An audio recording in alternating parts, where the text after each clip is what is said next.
แล้วก็แก้วกาแฟเฮามีที่ในหน้าพี่หนาเราตั้งไว้น่ะแก้วก็มีจ้อนโกนก็มีกาแฟก็มีโอวัลตินจะเอาแบบหนักหรือแบบเบา ถ้าเอาแบบเบา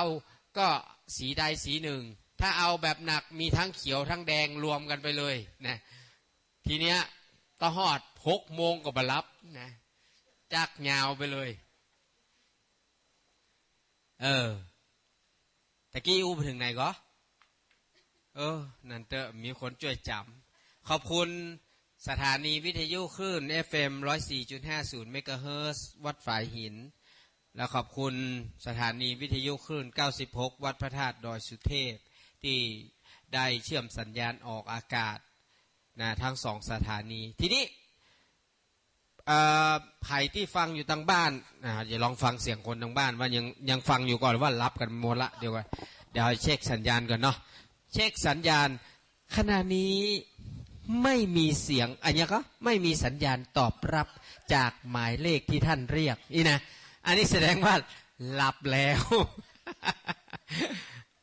มันมี2 อย่างถ้าบอกคนรับก็โทรศัพท์รับถ้าเป็นพี่หนานี่โทรศัพท์รับคนบ่รับนะแล้วโทรศัพท์อยู่ไหนเนี่ยประเดี๋ยวเนี่ยงมหาก็ไปเจอฮะเทวดาบัลลับเตื้อเดี๋ยวเฮาจะเดี๋ยวพี่หนาจะปาพระเมสสทาเฮาสวดสักบทหนึ่งเนาะ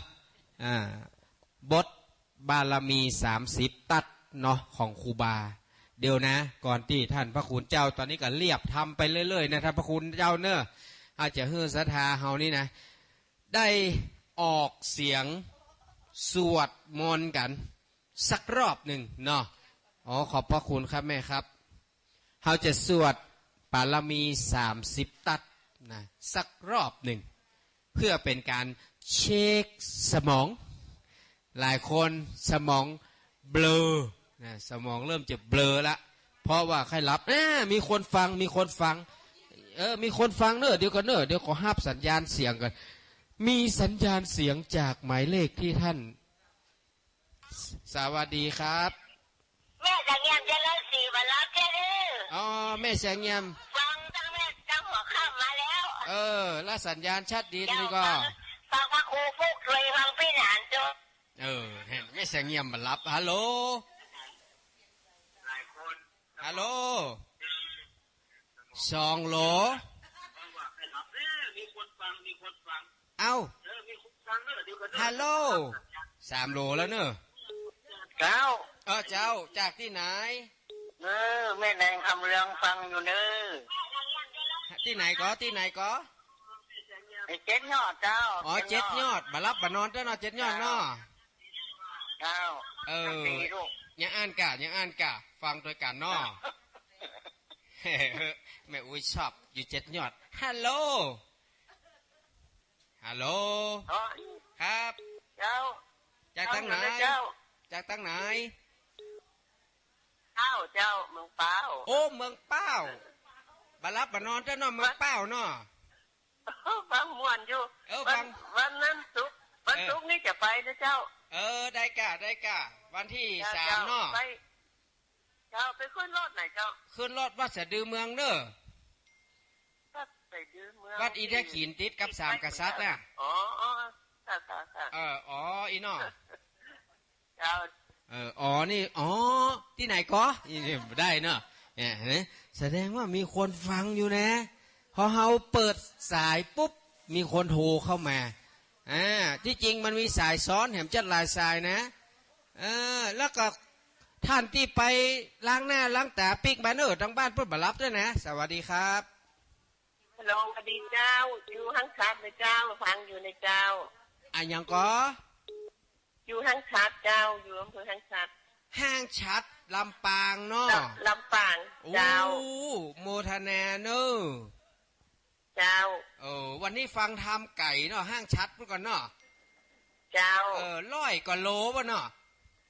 เจ้า100 กว่าโลครับร้อยกว่าโลก็หนาพี่หนา100 กว่าโลก็หนาเนาะลำปางต้องมีหนาเชียงใหม่บางลำปางหนายินดีเนอะพี่หนานอนุโมทนาบุญในเจ้าสาธุเนอะสวัสดีครับผม เอาแม่ฟังอยู่สันทรายหนองจอมฟังอ อ๋อยู่ สันทรายหลวงสันทรายหนองจอมเนาะ สันทรายหนองจอม โอ้สัญญาณชัดเจนดีเนาะ เจ้าชัดเจ้าแม่บุญยงกันทั้งวงเจ้า เจ้าอนุโมทนาสวัสดีครับจากที่ไหน จากแม่ออนเจ้า แม่ออนสันกำแพงกา เจ้า โอ้ฟังตัวกันป้นนอแจ้งเจ้าป้นนอ ก็ไปมาไหวเฮาเด้อ อ๋อไหวบ่ไหวก็บ่หูแหมละตังเพเปิ้นยังไหวอยู่นะเปิ้นยังมันรับก็ตาใส่มงอ่ะตังเพน่ะ ไปเรื่อยๆนะ เออ ไป เนาะ เรื่อยๆนะ สวัสดีครับ สวัสดีเจ้า สวัสดี แม่ เจ้า ฟังอยู่ จาก นะ ทางไหนเจ้า แม่โมทนาเป็นนะเจ้า ตั้งจาก อยู่ ทางไหน สารปีเจ้า ฮะ อยู่สารปีเจ้า อ๋อสารพีกับเจ้า เจ้า เอาขอบคุณนั่งๆหน่อยเจ้าเนอะ แม่ฟังอยู่เนอะ เจ้า ฟังตลอด ขอบคุ เล ณเนอะ ยจ้าจ้าจ้า ฮัลโหลสวัสดีครับจากทางไหน สวัสดีครับแล้วใส่เก็ตเจ้า อ๋อเด็ดสกอยดอยสะเก็ตยังเหมือนนอนตะนอ เจ้า อย่างอี้กะเปิ้นฮ้องว่าฮักกันแต่เนี่ยอยู่ไปกู้กันเนอะ เจ้า ได้ขอบคุณนะแม่เนอะ ครับ สวัสดีครับตังไหนครับ สวัสดีครับพี่นานสันปุเลยดอยสะเก็ตครับ อ๋อพี่น้องตังสัตว์ปุเลยยังมารับตะกะ ครับมารับนะครับ โอ้ ใจนี้ใครไปบนดอยบ้างนะครับพี่นาน โอ้ใจอยู่บนดอยตัวอยู่ดอยสะเก็ตครั นะ บ เตอะ ครับผม ยินดีเนอะ ครับนโมทนาครับพี่นานครับสาธุสาธุครับ ใจอยู่ปุ่นนะใจอยู่บนดอยสุเทพแต่ว่าตัวอยู่ดอยสะเก็ตสัตว์ปุเลย สวัสดีครับ สวัสดีเจ้าสันน้ำเมงนะคุณผู้ชม สันนาเมงอยู่สันนาเมงเนาะฮัลโหล ฮัลโหลจะรับเจ้าลูก ครับแม่ขอบคุณเนอะอันนี้เป็นเตื้อแรกเนอะที่เปิดสายนะปีแรกที่เปิดสายคือสถาโทรเข้ามาโอ้มีเป็น10สายพุ่นเนอะโปดโทว่าไปเลยไปอู้เปิ้นกำลังจะนอนนะมาจวนเปิ้นกี่ข้าวจีสวัสดีครับ แม่ฟังอยู่นะเจ้า จากที่ไหน ใจอยู่ที่จริงเมืองเลยค่ะแม่เสียงของ เชียงใหม่ ใจอยู่ที่หน้าใจอยู่ที่ดอยว่าเจ้า ฮะสายลมจอย ใจอยู่สีติง บ้านสายลมจอยกะ ใช่ อ๋อ สีติงเมืองสีติงเมืองในเมืองเลยค่ะ อ๋ออยู่กลางเมืองนี่เนาะ ครับ ครับ แต่หัวใจมันอยู่ที่บนดอย อ๋อจ่ายอยู่บนดอย แต่ว่าตัวอยู่ทั้งลูก โมท คุณ นา เนาะ สาธุเจ้า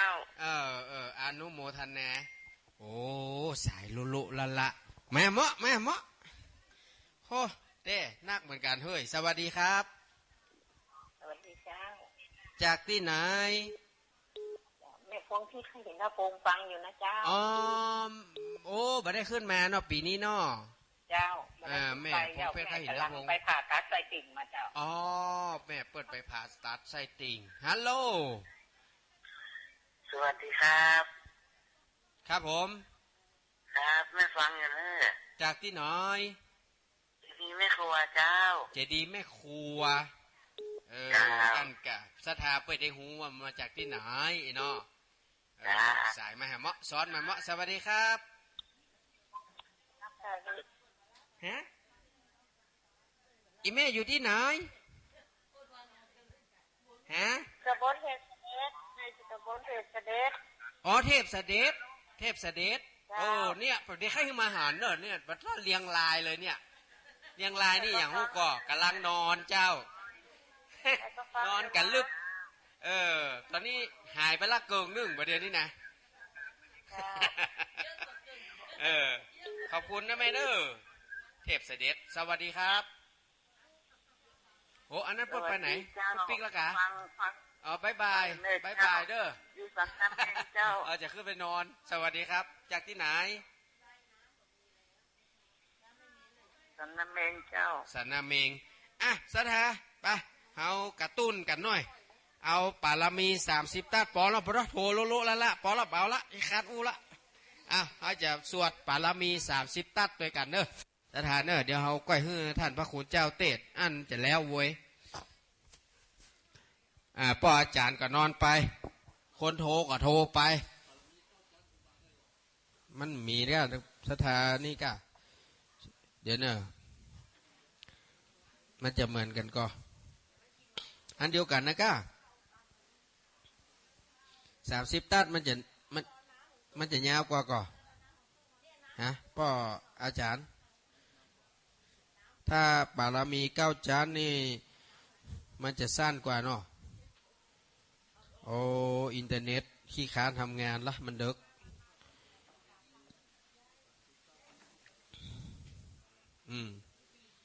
เอาอันนี้บารมี9 จานนี่ศรัทธาสวดได้ก่อนนี่ฮะอันนี้เอาไว้ก่อนบ่มันจะบางคนก็สวดบ่ได้เนาะเอาไว้ก่อนเดี๋ยวขอสวดบารมี30 ตัดดีกว่าเนาะศรัทธาจะได้สวดอ๋อเก๊กหวยไม่เอาวางตรงนี้ก่อนได้ก่อนเดี๋ยวผมกินทีเดียวบารมี30 ทัดนะ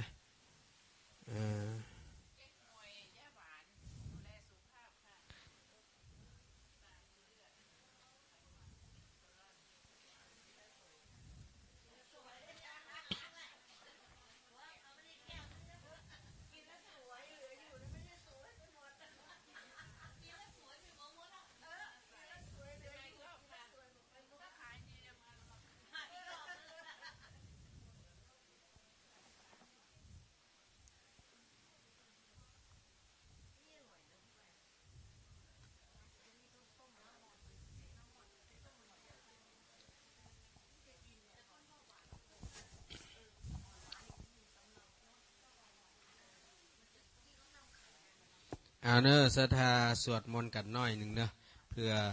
เทวบุตรเทวดาอินพรหมเปิ้นมาฟังธรรมช่วงนี้เฮาก็สวดมนต์เปิ้นจะได้รวดสวดมนต์โดยเฮาเนาะทานะบารมี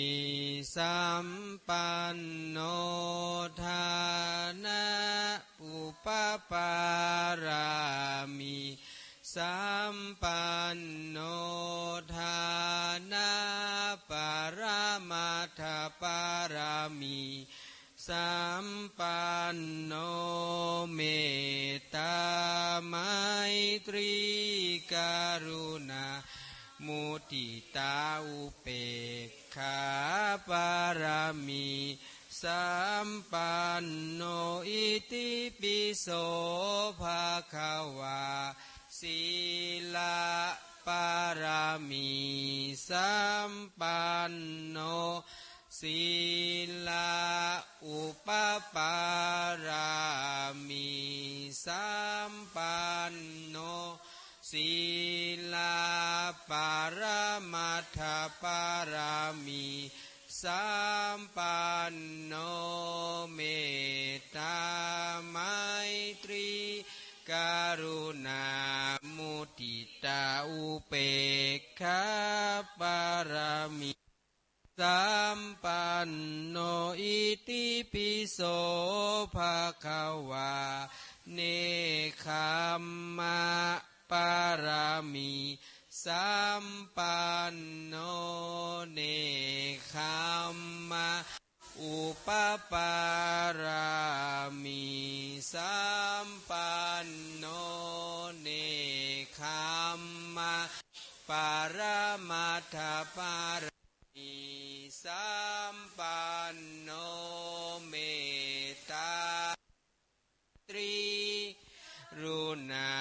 มุทิตาอุเปกขาปารามีปันโนอิติปิโสภะคะวาปัญญาปารามีโนปัญญาอุปปารามีสัมปันโนปัญญาปารมัตถปารามีสัมปันโนเมตตาตรีกรุณาอุเปกขาปารามีสัมปันโนอิติปิโสภะคะวาเว ริยาปารมีสัมปันริยาอุปปาราสัมปันวิริยาปารมัตถปารมีสัมปันโนเมตตาไมตรีกรุณามุทิขาปารมีสัมปันอิติปิโสภะคะวาขันติปารมีสัมปันโนขันติอุปปารามีสัมปันโนขันติปารมัตถปันโนเมตตาไมตรีกรุณามุทิตาอุเปกขาปารมีโนอิติปิโสภะคะวาสัจจะปารมีสัมปันโนสัจจะอุปปารามีสัมปันโนสัจจะปรมัตถปารมีสัมปันโนเมตตาไมตรีกรุณามุทิตาอุเปกขาปารมีสัมปันโนอิติปิโสภะคะวาอธิฐานะปารมีปันอธิฐานะปารมัตถปารปันโนอธิฐานะปารมัตถปารมีสัมปันโนเมตตาไมตรีกรุณาเปกขาปารมีสัมปันโนอิติปิโสภะคะวาเมตตาปารมีสัมปันโนเมตตาอุปปารามีสัมปันโนเมตตาปารมัตถปารมีปันโนตาไมตรีกรุณามุทิตาอุเปกขาปารมีสัมปันโนอิติปิโสภะคะวาอุเปกขา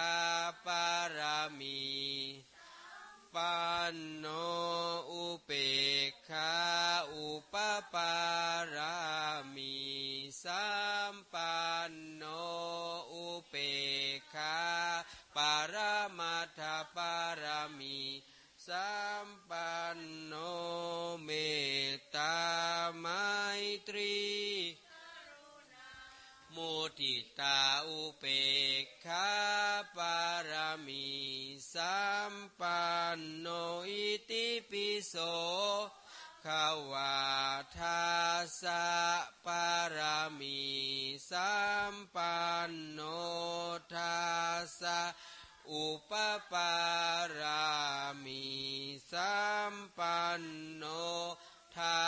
สะปารมัตถปารมีสัมปันโนเมตตาไม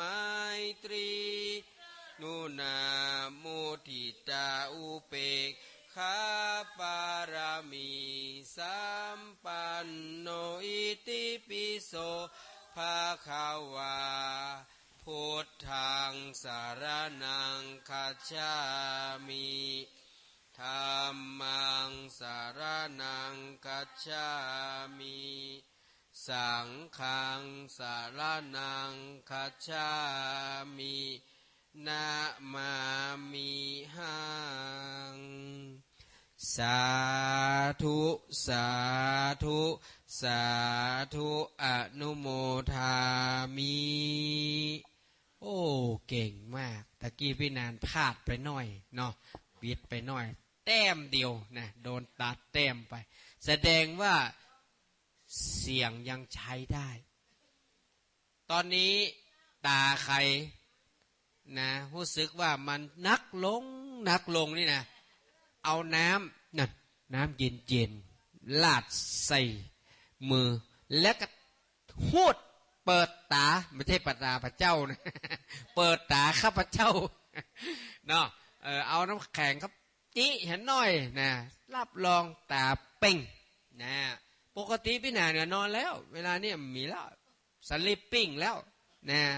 แต่ที่บ้านเนี่ยมันแค่หัวนะช่วงนี้นะเนาะพัดลมเอาบ่อยู่ก็ต้องเปิดแอร์เห็นหน่อยรับปุ้ย นิมนต์ท่านพระคุณเจ้าเคลื่อนสู่อาจสงฆ์เคลื่อนสู่แท่นธรรมาสนะครับเราจะได้ฟังธรรมผูกทวนสี่นะครับตอนนี้พ่อแม่ศรัทธาไผ่ที่รับจำได้ก่อนเนี่ยเขาอู้กันไว้อานัดสัญญาณว่ารับได้แต่อย่าลืมกันเทศนะจ๊ะใครที่หลับอยู่นะคะเตรียมกันเทศกันทำไว้ด้วยนะอย่าให้พระคุณเจ้าต้องจิตใจห่อเหี่ยว นะคนน้อยลงยิ่งดึกก็น้อยลง ทำไมการเทศถึงได้น้อยเพราะว่าเทศให้เก้าอี้ฟัง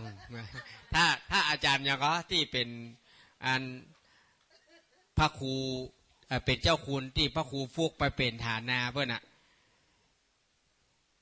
ญาติโยมเนี่ยเป็นไว้น่ะโอ้ปัจจัยก็น้อยลงก็เพราะว่าเหลือแต่เก้าอี้ เพราะเก้าอี้บ่มีเนี่ยเก้าอี้บ่มีตังค์ฮะ2 ต่อเนาะไผ่ที่เหลือแม่พันบอกว่าใส่2 ต่อ พอดึกไปใส่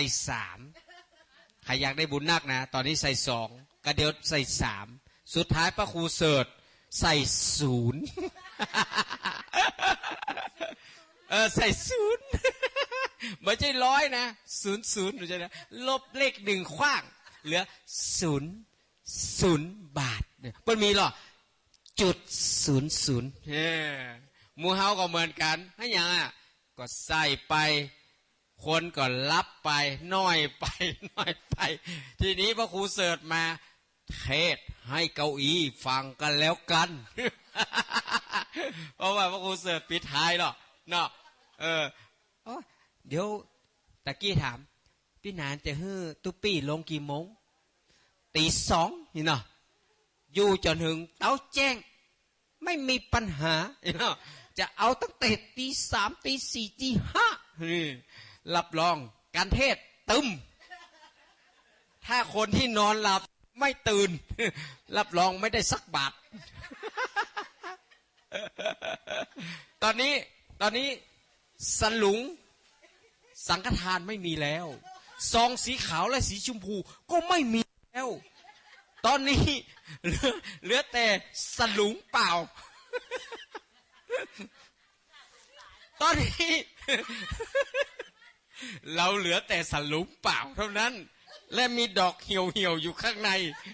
มาแล้วพระครูเสิร์ชมาแล้ว ได้ยินละแต่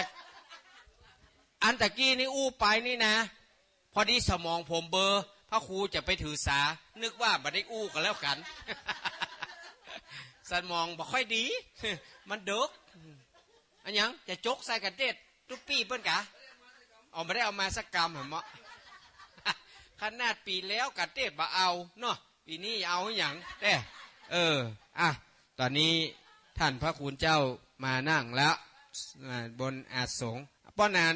ป้ออาจารย์เนี่ยมานอนได้เอาเห็นหน่อยเอาอากาศลาดทนายเห็นหน่อย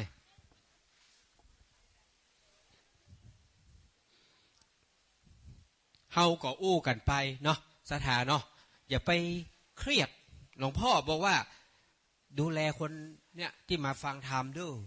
ตะกี้นะถ้าตุเจ้าบ่มีเตศเฮือเฮาอู้ไปถึงเจ้าพุ่นวะผมว่าโหหลวงพ่ออันผมมันมีปัญหาคือผมนิมนต์วัดดอยไว้แล้ว3 ตน3 ตังนี่มีก็ว่ากันอาศัยก่อนอันกะ2 ต่อว่าไงคุณปรางทิพย์ให้เสียงภาษาไทยด้วยอินซีอันเฮตุปีเปิ้นได้ใจจื่นใจบ้านเห็นหน่อยกะตอนนี้เริ่มมาละก้นสลุงเนอะอันไผ่ตีรับตีนอนนะลุกเนอะเหมือนตาเอา2 มาใส่เนอะอันใจรับลวดนะสตางกับใจนี่เอาเปรียบนะนี่ฮะนอนก็ได้นอนฟังธรรมก็ได้ฟังสตางบ่ใส่นี่ประเด็นนี้นะ มาเอามาส่งมาเหียดดีๆเนอะมาใส่ไปเตอะเนอะยังก็ใส่ไปแม่ตอนใดก็ใส่ไปตอนนั้นแม่อู้เล่นบ่ได้พี่นานจี้ว่าอย่างอู้ไปจ้าน่ะเนาะใส่เช้าทอนไปหันเปิดโจกมาแบงค์100การดีใจแทนทุกเจ้าเปิดบอกใส่เช้าใกล้จะสุดท้ายแล้วรับรองพระครูเสิร์ช00แน่นอนงวดนี้00แล้วมันไปออก00นี่ตายด้วยจะเพิ่ว่าพี่นานว่าไปเลยนะมันก็ไปกลัวออก00ขนาดนั้นประเด็นนี้นะใส่ไม่ต้องห่วงมันมีการเตะสำรองอยู่เจรจากับหลวงพ่อตะกี้ละนะมีไผ่หน่อยทุกปีได้มาเกิงสลุงนะทุกปีเนอะแต่แบงค์สาวนี่จะนักหน่อยเนอะ20 บาทลาย20 บาทก็รวมกันก็เป็นหลายร้อยอยู่จ้ะโอ้สาธุครับโอ้แบงค์ร้อยเขามีเนอะ ตอนนี้แบงค์100ยังมีครับรูปที่4ยังมีแบงค์100ครับรูปที่5ไม่รู้จะมีแบงค์100อยู่หรือเปล่าฮะเพราะว่าแบงค์สาวหมดมั้งขอแนะนำเนอะตู้ ATM ยังว่างเนอะมึงมีใครไปเข้าคิวสักคน กดได้เนอะ ATM นะมันบัรับมันต้องเข้าคิวบอกว่าเชิญกดได้เลยคิวไม่มี แต่ไม่มีเงินให้กด เอามาวางนี้ก่อนเนาะฮืออันตุปี้เพิ่นได้อุ่นอกอุ่นใจได้ขอย้ายแบงค์100มาไว้ทางบนได้มีกำลังใจตุปี้ก็จะได้ตาเป่งเนาะแบงค์แดงๆไว้ทางบนถ้าจะฮือเหมาะฮือแงมาแบงค์500ใส่สักใบแต่เนาะแบงค์500นะเสาะหาแบงค์500ก่อนเนอะ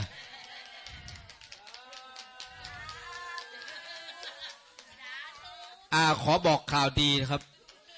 ไม่มีแบงค์500สักใบครับแต่ว่าเอาแบงค์พันใส่ไปเลยเนาะป้ออาจารย์เอาเลยครับสาธุกับพี่นานเนอนะครับ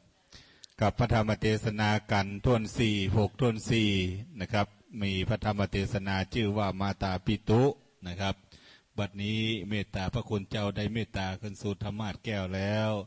เชิญทุกคนทุกท่านได้สดับรับฟังณบัดนี้กาโลยันเตมหาวิโลมุนิรัสมังธรรมมุตตมังธรรมเทสิตังอนุกัมปิมังปัจจังอาราธนังกาโลมา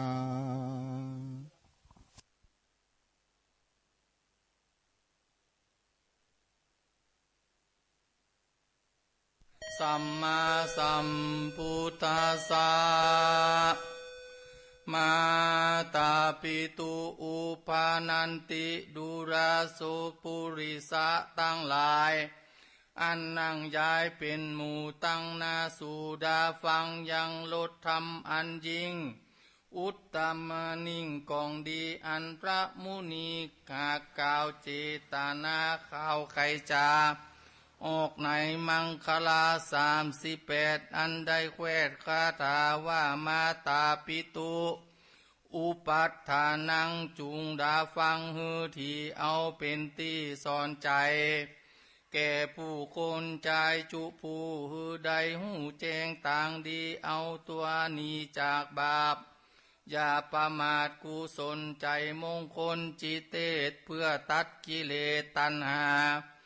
พระพุทธาตะไลโลกยู่แจ้งโสดสงสารสร้างสมปานมามากฮือทรงหากการเป็นการไขกาอันยาวนานมากล้ำตุกภาวะจำปังเปมมาโพสัตนานาลายหมู่ได้เข้าสู่นิพพานคามโอคะสงสารกำนาพ้นจากคาแห่งโลกี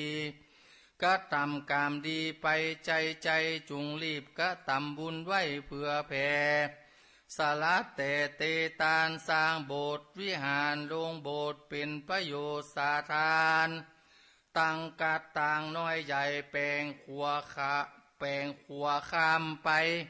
อันใดและมีประโยชน์บ่มีโทษสันใดแปลงใจใส่แผ่กว้างพระกล่าวอ้างตามตะในการรักษาศีลใสสะอาดศีลห้าบ่ขาดกายาคือปานาติบาตบ่ขนาบฆ่าสัตว์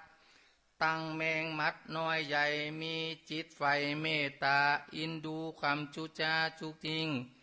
นิ่งยอมสิ้นไปมาอตินาตานาอย่าโลกอำของผู้อื่นลู่ญาติตื้นจึงเอาอย่าลักของเขาผู้อื่นจุงสนุกจุมจืนของตนแปลงใจตัวตนเตี้ยงมันเอาของนั่นบ่ใจของเฮากาเมสุมิชาจาลาอย่ามีใจไผ่ตั้งต่ำอย่ามัวอุพัมมายากามตัณหาเนกหนีบใจล่อนรีบลาคีใจนั่นยินดีสื่นชูหมายจื่นจูดมายาลวงพันลิยาคนอื่นสนุกจื่นเมียเขาเป็นมัวเมาต่างบาปจุงขนาบใจเราว่าเป็นเมียเขาก็หักจูผู้กะตำตู้เตียงจักแตกเปปันเป็นบาปกรรมอันใหญ่ไปขวางไขว่ตั้งสวรรค์และนิพพานจุงพิจารณาสังขารใจว่ารูปกายนี่บาใจดีงามหากเป็นสังขารคาบเน่าอันซากเก่าของตนเขาก็รักจูผู้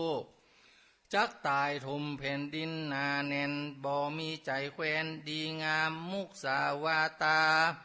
อย่าได้จำลวงเขาหลอกจุเอาของตั้นจำปากปันแปลงกรรม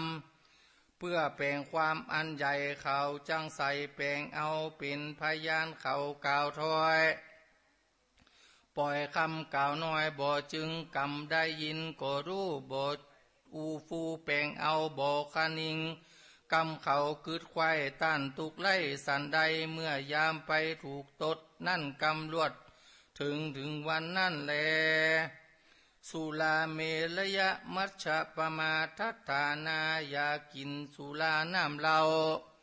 กินข้าวแล้วมันตึงลืมหลงยะตนหนุ่มน้อยจักกล่าวถ้อยกำพางจำหานห่างอวดหูใจลิงลูปาโลจักตัวโตปาสูโคงเขตก่ออบายสินตั้งห้าหลายเส้นอย่าวิกเว้นกับตนอันเป็นมงคลอันประเสริฐดีล่ำเลิศนักหนามีกันตาหอมยิ่งจึงจักจริงจังกล่าวมีศีลละไมอันจึงจุงใสสะอาดผาดจากนิวรณ์คำสอนพระพุทธเจ้าต่างสู่เข้าภาวนากระทำสมาธิคือมัน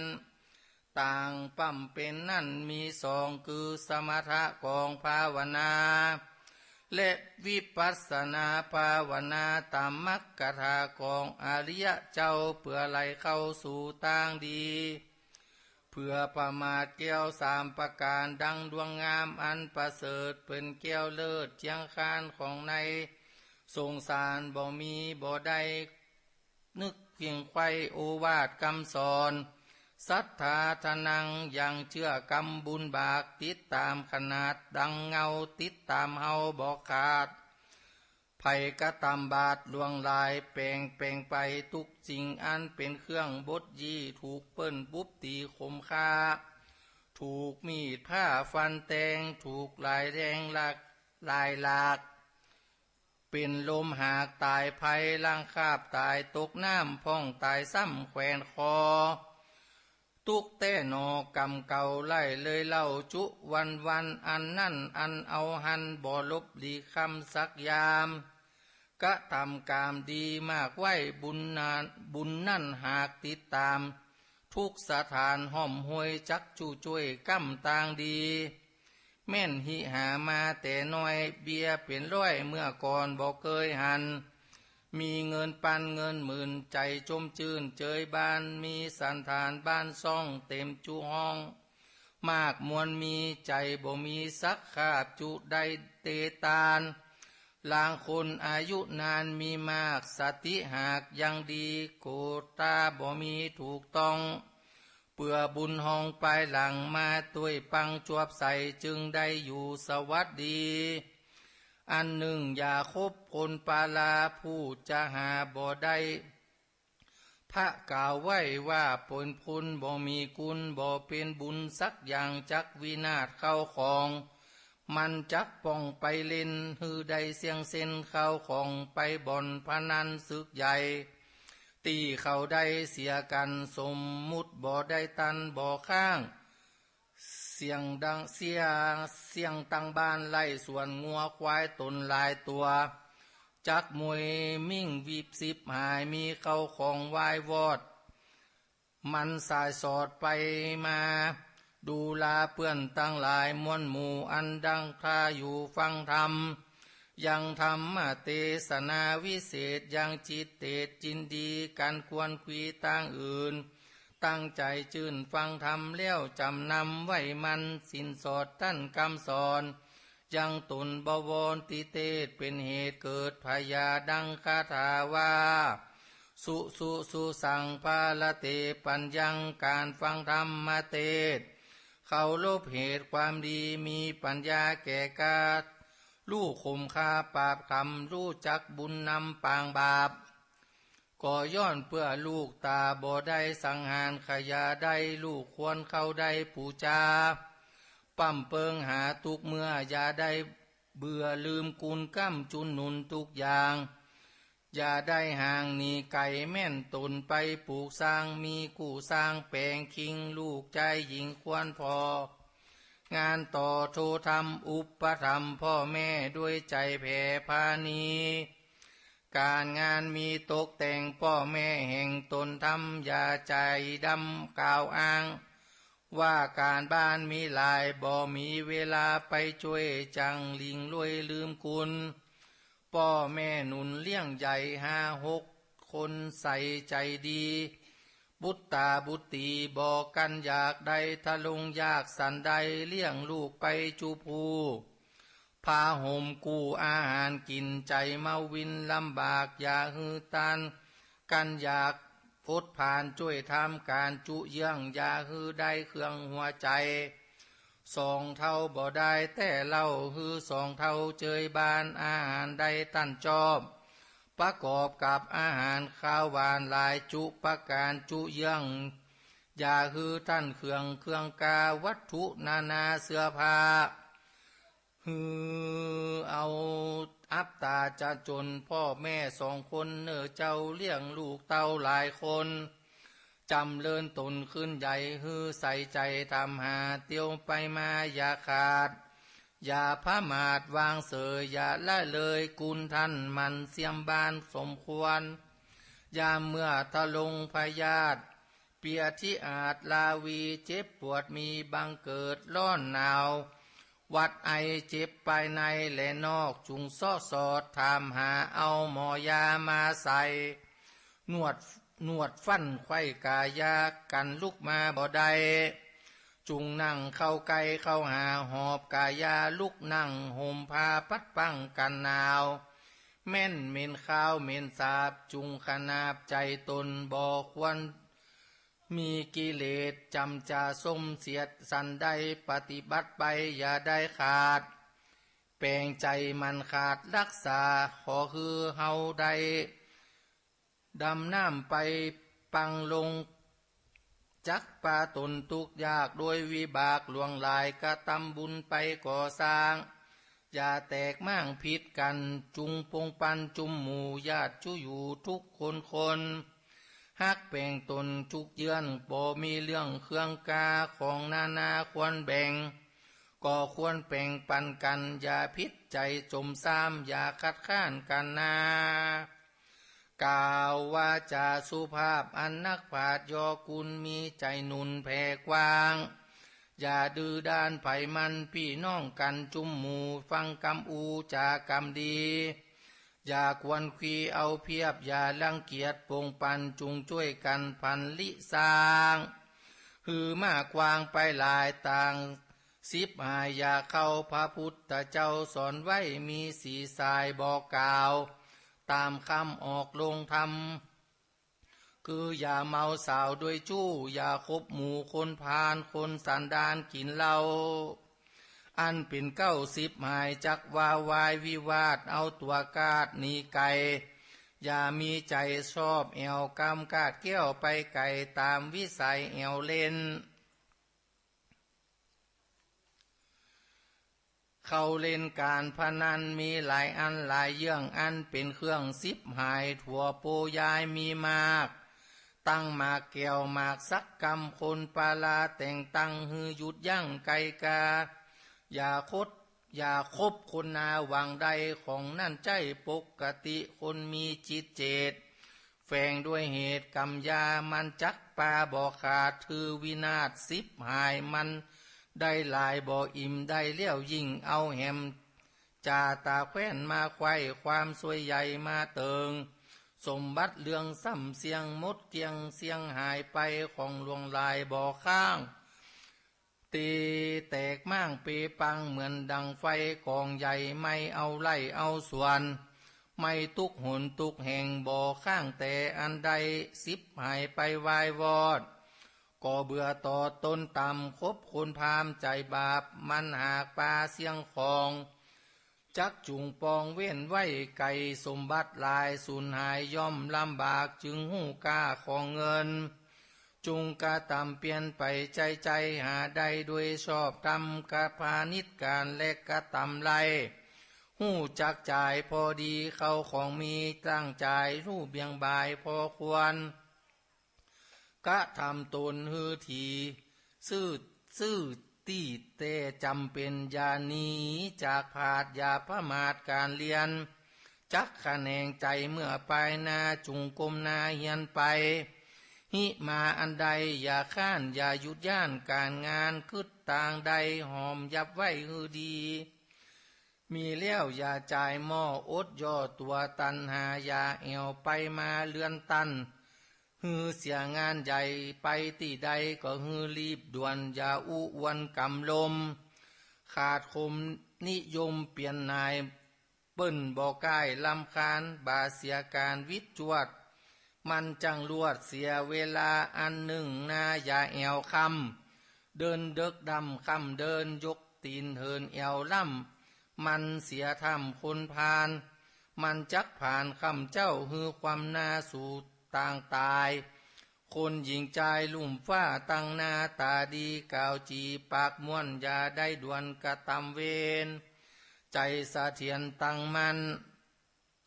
อย่าคิดโมโหสั้นเอาโกธาเป็นใหญ่จักวูไม่ปลายลูนบ่เป็นกุลสักสิ่งจุงลีกเว้นหนีไก่จักกระทำใจจมจืนหอมหืนต่างบนนึกถึงคุณพ่อแม่ฝูงเท่าแก่ตำนายมีคุณหลายย่ำยิงจักเป็นมิ่งมงคลเก็บมากำคนมาสอนเป็นสิ่งล่อพิษใจไฟไปในอย่านำออกไฟไปนอกอย่านำมาจัดป่าฮือต่ำยอบแม่ยิงจะประกอบประการในสถานบ้านจ้องที่ลุงปองไปแปลงฮือแข่งใจมันพิ เพียวกวาดตามไต้ลาดเรือนตนครัวขนไว้เป็นตีฮือใจที่สุขุมยาใจหุ่มเอวบานปากต้านไข้หัวแข็งมันคัดแปลงสะอาดอย่าประมาทการงานตกแต่งวางเป็นแห่งถือตกแต่งฮือดีงามมอให้จามโคกปากอย่าเลี่ยลาดจุงลังเคียงทาดจามตกแต่งเก็บเป็นแหล่งคัดสีผ้าครัวดีนุ่งห่มอย่าเอามาบ่มมักมุมจุงมันซักมันตากรักษามากคอยดูเป็นปองหูปุดขาดอย่าประมาทตอดเตจุงเอาเข็มและได้ตกแต่งฟ้ายิบซอยยิบปะลอยปุดขาดอย่าฮือได้หยาดทิ้งเสียเลี้ยวเวบุญซึ่งใหม่ใจง่ายบ่เสียได้ย่อมสิบหายวายวอดจักมาลอดถึงตนอย่าเป็นคนจุลายเล่นมากมายมายาอย่าจงจีสมเสียดก็เป็นเหตุพิษกันอันหนึ่งกูยืมของตันอย่าหน้าด้านหนีไก่ลบหลีกไปผีกลี่เป็นตี้ต้านใจเสียอย่าวนเวียหลีกหน้าฮือตั้นทวงถามหาฮือพิบผากันอยากเราออกปากวานยืมอย่าได้ลืมเมื่อก่อนจุใจพรตามเสียอย่าเสเพกระด้างมักจำอ้างปุบตีกรรมบ่มีอย่าใส่กรรมบ่ใหญ่แปลงเอาส่วนสอนตัวเฮาฮือมากอย่าคืดภาคตัวเขาติเฮาดีกว่าอย่ามักด่าคาฟันจุงหันโตดตัวเก่าคิดเลี้ยวเล่ามองหาพระสุวาจาแสบไม่อย่าฮือได้ยินฟังฮือระวังกำปากจักลำบากเสียใจเป็นโอทะภัยกำปากพิจารณามากอย่าลงกำจำมงคลสุภาพรักษาปากคือดีกำคุณอันมีโทษมีประโยชน์ชันใดกันหันภัยปลายนาจังตัวข้าและเขาอย่าฮือเข้ามาใกล้จุงได้หลากหลีไก่กามะมุทาวาจาเลิศกำพระเสดดีและงามอันหนึ่งนาสัตนานามวลมากอันเราหากเลี้ยงดูจุมนุมดูเลงพอกึดถือต่อไปหลายมีงัวควายสัตว์ใหญ่เอาใจใส่คือดีอย่ายุบตีเขียนดาอย่าแจ้งดาตายหงงัวควายตนมีบุญมากไทยนาหากใจการอย่าฮืออึบผ่านกันอยากบ่จากปากเชียนจาใจไปมาพิษแผกคอกำแอกปล้นแปลงบ่ถูกใจแห่งตัวเราอภัยเขายกโทษอย่าเขี้ยวโขดพนามสัตติตานจุกผูกมันบ่หู้กำคนแม่นตัวเฮามนุษย์จาดยังปัดปาดลงไหลกระทำกันไปหลายเยืองจะเกิดเรื่องเครื่องกาปากจากรรมเอินข้างกรรมว่าปากเจ็บใจจักว่าสันใดแต่เราพอตัวเก่าหือดีลางเตื้อมีกรรมเก่าจำออกข่าวลืมตนใจเววนบ่มันลงลืมอันกำจาอย่าใจกล้าสมเสียใจยามเหยียดเถียงกันมีอันใดมันปิดเบียงตกแต่งไปนำมาคนโลกาตาไตย่อมอาลัยกันปั้มเปิงปันจุภูแปลงที่อยู่เรือนเชาเพื่อเฮาช่วยสร้างบ่อแตกมั่งสามัคคีใจยินดีจุ่มหมู่สละเวลามาช่วยแม่นเจ็บไข้ป่วยโลกาจุงไปหาพอเยี่ยมยาวีเว้นลาหนีการได้มีมันพองด้วยใจมองกำจุคุณนามุดูตัวนาอย่าปาคาฟันแตงอย่าจำแข่งกระด้างอย่าได้มั่งญาตกาสัจจะวาจามันเตียงอย่าบิดเบียงงอคอมีใจคอสะอาดตามโอวาทคาถากล่าวว่าโกทังคัตตวาสุขังเจติผู้ฆ่าความโคดย่อมเป็นโศกสบายใจบ่มีภัยมาไกลตูกอยากไล่หายปันตามธรรมชาติ แห่งพาดอย่าออกมาปากว่าไผกึดยาวไปอย่าสั้นใจอดกันอารมณ์มันเตือมตมใจแต่พระธรรมกล่าวไว้ว่าอุตตนาโจตนุสานัง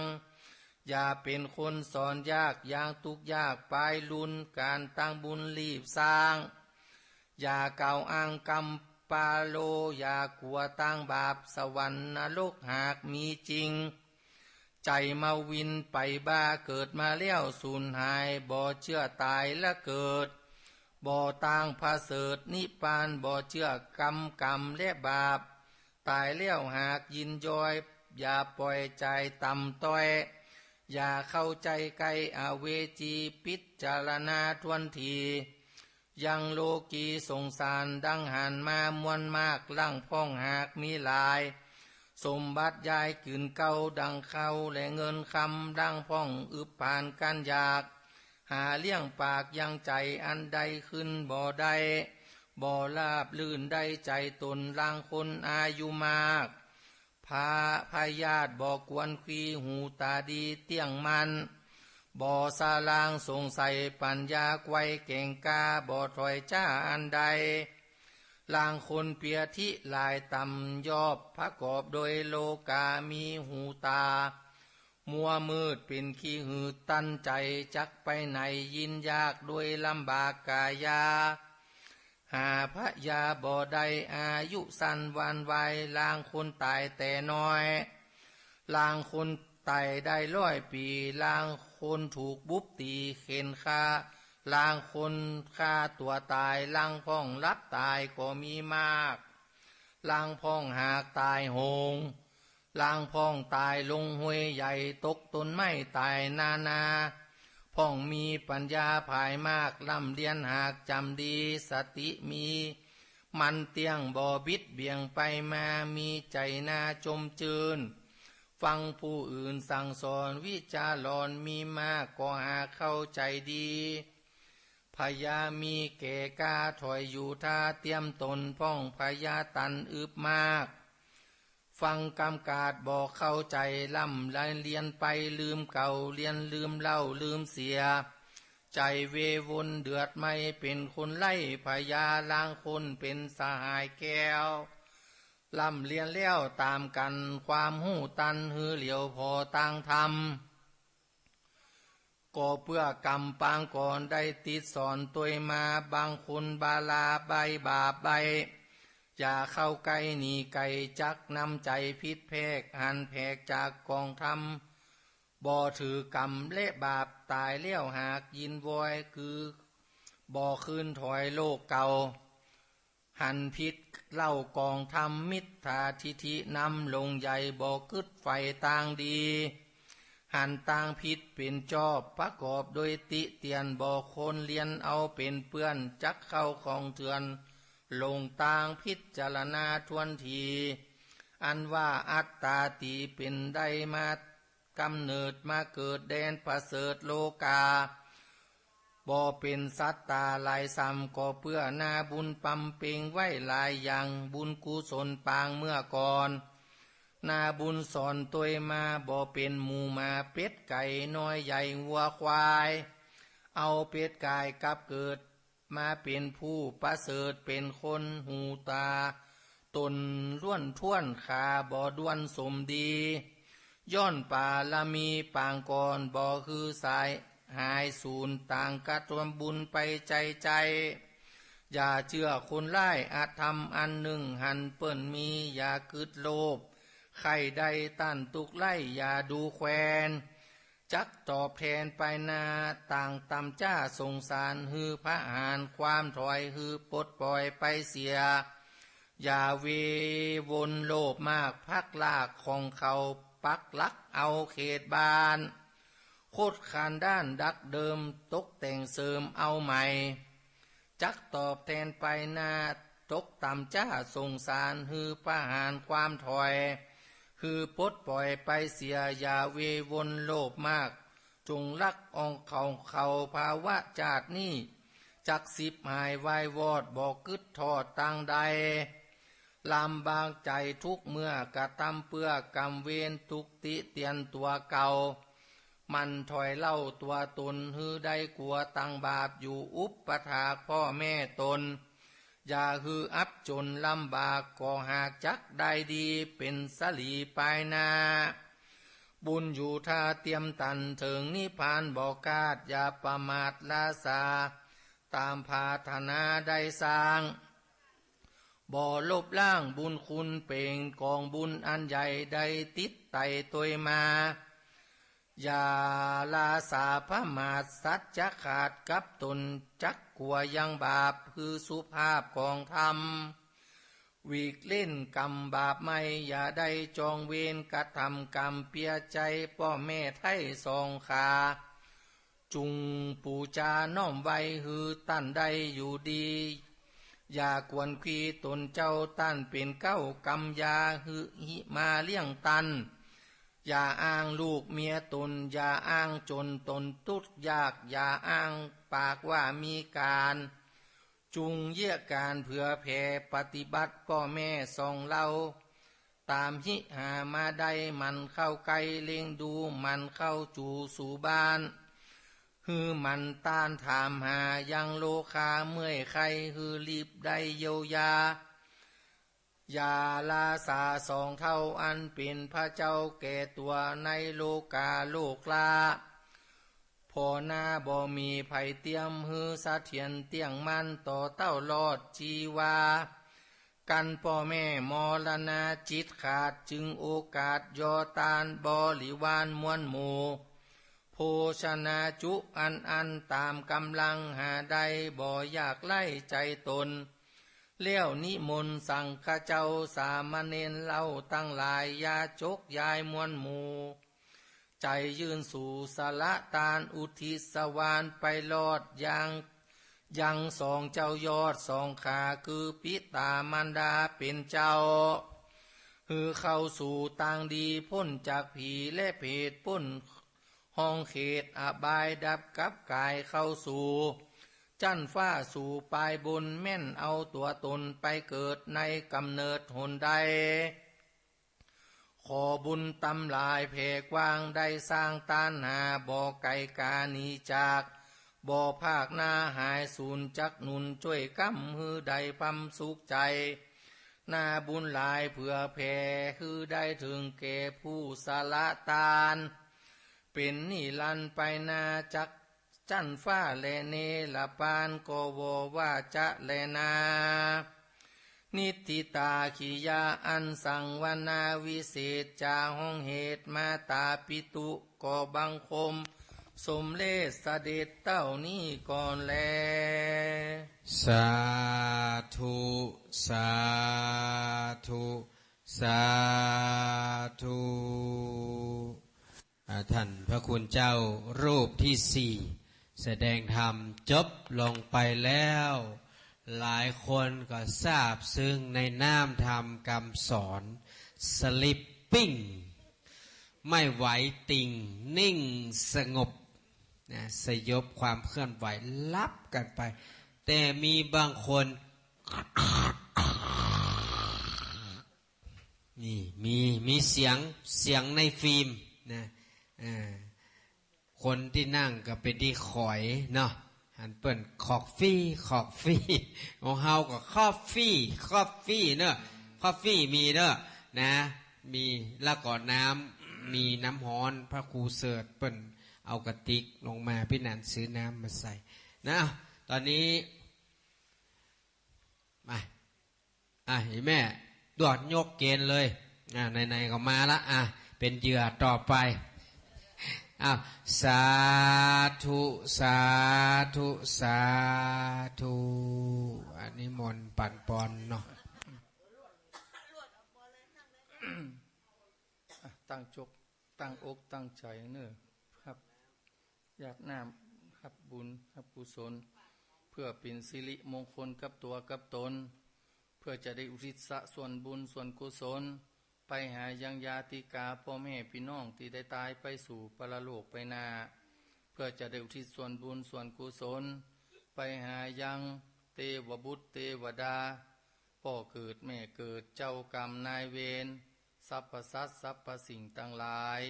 ที่โยมเขาได้ตั้งใจฆ่าก็ดีบ่ได้ตั้งใจฆ่าก็ดี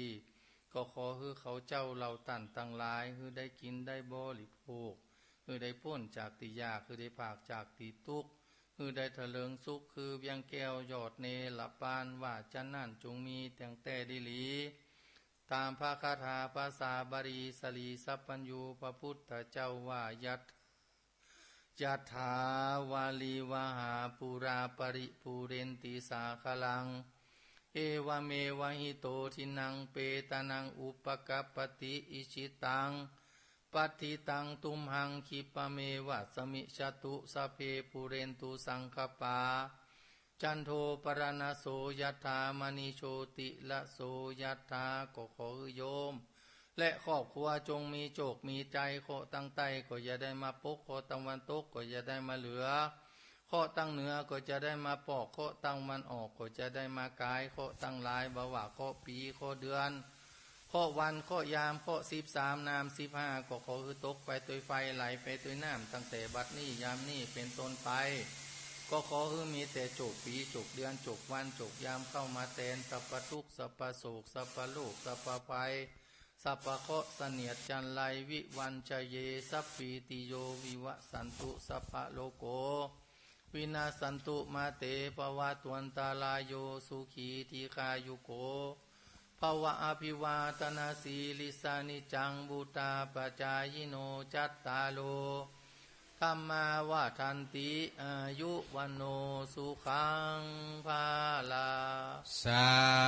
ธุสาธุสาธุอนุโมทามิ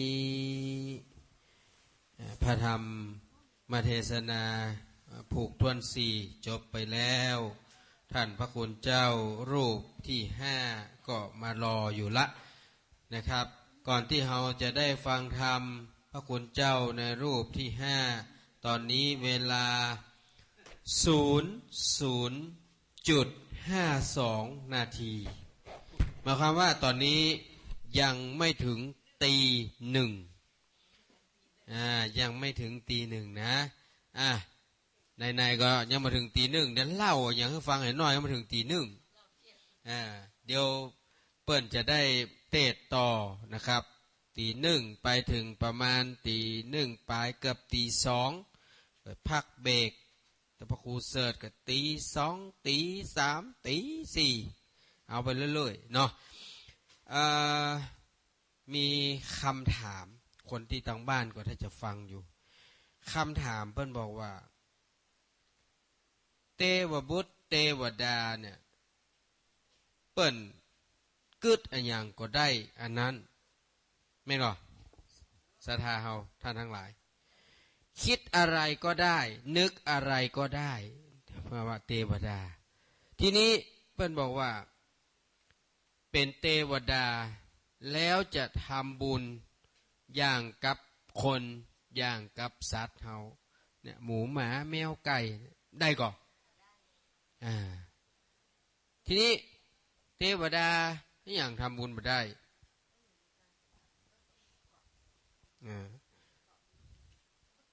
เพราะเราจะสังเกตเห็นว่ามันมีเรื่องเล่าเนาะมีเรื่องเล่าสมัยหนึ่งมีพระเถระรูปหนึ่งท่านเป็นผู้ที่มีบุญบารมีสูงมีเทพบุตรเทวดาเนี่ยเพิ่นอยากมาสร้างบุญสร้างบารมีเพิ่นแถลงกายมาเนาะอยากจะเอาของเอาความมาทำบุญทำทานอยากจะมาอุปถัมภ์อุปถากพระเถระท่านหูท่านบอกว่าบ่ได้มาใช่หน้าที่ของเทพบุตรเทวดาที่จะมาทำหน้าที่เหล่านี้นะเนี่ยฉะนั้นการที่เป็นเทพบุตรเทวดาโอกาสที่จะสร้างบุญสร้างบารมีก็อย่างที่เราได้ยินว่ามาฟังธรรมสนทนาธรรมทำเพื่อเกิดอย่างทำเพื่อเกิดสติทำเพื่อเกิดปัญญาทำเพื่อเข้าถึงธรรมทีนี้พระแม่ศรัทธาท่านทั้งหลายเปิ้ลบอกว่าเทวดาเนี่ยจริงๆก็อย่างมนุษย์คนเฮานี่ก็เป็นเทวดาได้มีธรรม2 ข้อคือหิริ ละอายแก่ใจโอตตปะเกรงกลัวต่อบาปกรรมหมายความว่าสรุปคือละอายชั่วกลัวบาปแค่นั้นธรรมของเทวดานะเป็นมนุษย์ก็เป็นเทวดาได้ทีนี้พอเทวดาเนี่ยเทวดาเปิ้นอยากจะสร้างบุญสร้างกุศลมีคำถามเปิ้นบอกว่าพระพุทธเจ้าได้เสด็จไปที่กรุงราชคฤห์เพื่อบิณฑบาตไปทอดพระเนตรเห็นหมูตัวหนึ่งนั่นเป็นลูกหมูเพราะว่าลูกสุกรอันนั้นว่าใดก็ที่เพลงนั้นว่าใดก็เพลง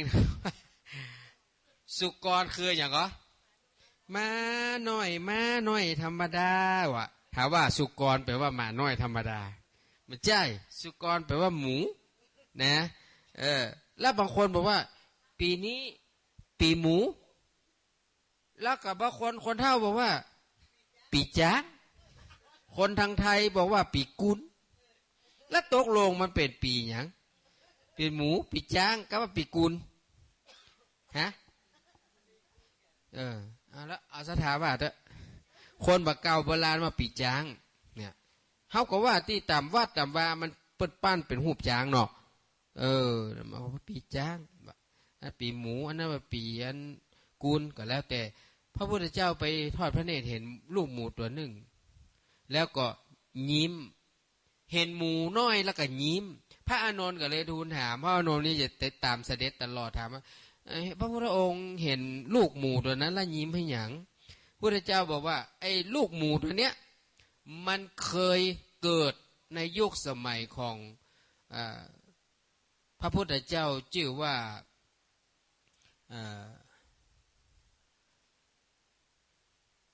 กักกุสันโธและนางลูกหมูตัวเนี้ยนะฮะตอนนั้นเนี่ยมันเป็นไก่ตอนนั้นมันเกิดเป็นไก่ทีนี้มันไปฟังเสียงพระรูปหนึ่งเปิ้นประกาศธรรมนะเปิ้นประกาศธรรมสอนธรรมสาธยายวิปัสสนากรรมฐานเนี่ยอยู่แล้วมันก็ฟังแล้วมันก็ไปจุติไปเกิดในตระกูลเป็นราชธิดาชื่อพระนามว่าอุปปลีในการต่อมาเนี่ยนางก็ได้เสด็จไปในสถานที่แห่งหนึ่งเป็นที่ถ่ายอุจจาระก็ไปทอดพระเนตรเห็นหนอนพอเห็นหนอนปุ๊บนางก็พิจารณาเปิ้นว่าปุตละวะกะสัญญาพิจารณาจนได้ปฐมฌานนางก็ดำรงชีพอยู่จนสิ้นอายุไขนางตายแล้วนางไปเกิดอยู่เป็นพรหมไปเกิดสวรรค์ชั้นพรหมอย่างนั้นไม่ได้ฌานนะได้ฌานนี่ไปเกิดเป็นพรหมนะได้ฌานเนี่ยเกิดเป็นพรหมนางก็ไปเสวยสุขเป็นพรหมอยู่เมื่อนานผ่านไปท้ายที่สุดวัฏฏะสงสารก็เวียนว่ายให้นางมาเกิดเป็นลูกหมูฉะนั้นพระพุทธเจ้าว่าการเวียนว่ายแต่เกิดนั้นมันหมุนเวียนเปลี่ยนกันไปนะเกิดเป็นสัตว์เดรัจฉานก็ได้เกิดเป็นคนก็ได้เป็นเทวดาก็เป็นพรหมก็ได้นะเป็นเปรตอสุรกายก็ได้ฉะนั้นการที่เฮาท่านทั้งหลายมาร่วมกันฟังธรรมนะรับรองว่ามีตกต่ำนะอย่างที่เปิ้นว่าตะกี้ท่านพระครูฟุกว่าหนึ่งขอให้มีศีลห้าสองว่าใดมีศีลแล้วมีอย่างแหมลืมสมองเลิ่งเล่อแล้วเนาะทานศีลภาวนาถ้าเฮาได้ทานศีลภาวนานี่นะบัดตกต่ำแน่นอนบัดได้ไปเกิดเป็นสัตว์เดรัจฉานนะบัดได้ไปเป็นเปรตอสุรกายบัดได้ไปเกิดเป็นสัตว์นรกแต่เฮาจะได้เกิดต่ำสุดคือมนุษย์นะเลยจากนั้นเป็นเทพบุตรเทวดาเป็นอินทร์เป็นพรหมและสูงสุดก็คือเข้าถึงมรรคผลนิพพานตอนนี้ นะก็ถึงเวลาอันสมควรแล้ว ก่อนที่พ่อแม่ศรัทธาอ๋อเมงนี่มันยังก็ไปห้องอีกเหรอมอมมันเป็นสัตว์ที่ผสมกันมานะมันเหมือนมันเป็นสัตว์ที่ผสมข้ามสายพันธุ์มันอยู่ป่าหิมพานต์สัตว์ไหนที่เราเคยหันที่มันรูปร่างประหลาดยกไปไว้ที่ป่าหิมพานต์เพราะว่าป่าหิมพานต์นั้นเป็นดินแดนที่เขาเข้าไปได้เปิ้นบอกว่ามันต้องผ่านเมืองลับแลก่อนแล้วเมืองลับแลอยู่ที่ไหนอยู่ที่อุตรดิตถ์ค่ะใช่ค่ะ เมืองลับแลเหมือนเขาแล้วที่เปิ้นไปโตยหาละอ่อนที่ในถ้ำอ่ะเปิ้นก็บอกว่ามันมีในห้างมีเมืองลับแลตรงนี้ก็มีมันมีกุฏิเนาะเอาไปว่าถ้าทะลุถ้ำลับไปทะลุเมืองลับแลไปได้ก็จะพดไปที่เมืองอย่างก็ป่าหิมพานต์แล้วก็จะไปทะลุที่ป่าหิมพานต์นะแล้วพอเลยป่าหิมพานต์จะไปที่ไหนต่อก็แล้วแต่ตัวภัยตัวมัน ฉะนั้นช่วงก่อนเขาเห็นเนาะที่เปิ้ลมีการเผาศพทุเจ้าเปิ้ลเขาว่า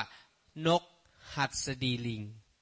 มีหัวเนาะเป็นช้างเนาะมีงวงแล้วมีปีกแล้วมีหางเนาะมันเป็นส่วนผสมที่หลายอย่างรวมกันลงตัวเหมาะเจาะกลายเป็นนกหัสดีลิงที่ตอนนั้นที่หลวงพ่อคูณเนาะแต่หลวงพ่อคูณนั้นนะเปิ้นทำตามจารีตของคนอีสานตะกอนโบราณเพราะมันมีไม่ยิงคนนึงอ่ะคือเรื่องประวัติมันมีตำนานก็คือว่ามันมีเจ้าเมืองนึงเปิ้นสวรรคตก็คือตายแล้วนกเนี่ยมันบินมาจากป่าหิมพานต์เนี่ยมันมาชกเอาเจ้าเมืองนี้ไปแล้วก็มีแม่นางคนนึงเนี่ย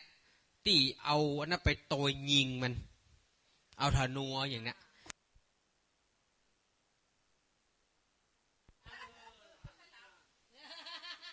ไปโตยยิงแล้วนกนั้นก็ตกลงมาพร้อมกับร่างของเจ้าเมืองท้ายที่สุดพระมเหสีและเราข้าราชบริพารก็ไปถึงตรงนั้นเปิ้ลก็เลยคือเผานกนั้นน่ะกับเจ้าเมืองน่ะไปพร้อมกันเลยชาปนกิจพร้อมกันเลยก็เลยเป็นตำนานที่เวลาที่เปิ้ลจะเผาก็คือเป็นพวกเจ้าเมืองนั่นเจ้าเมืองนี่สมัยตะก่อนแล้วก็รวมมาถึงพระเถระผู้ใหญ่ที่เป็นเจ้าคุณเป็นพระครูเป็นพระผู้ใหญ่เป็นครูบาเป็นอย่าง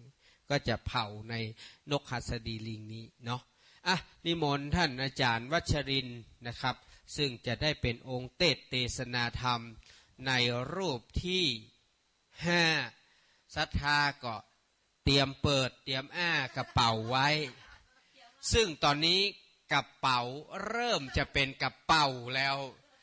อย่างที่เขาอู้กันไปพระครูเสิร์ชไม่มีปัญหาโนพร่อมแพร่ม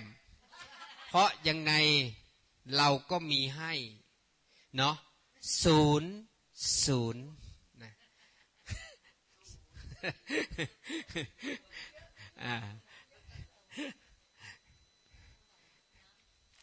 อ๋อครับเดี๋ยวเนาะอีก2 องค์ครับไม่เป็นไรมีเท่าไหร่เทออกให้หมดเพราะว่าไม่เราไม่เก็บค่ารถขึ้นลงฟรี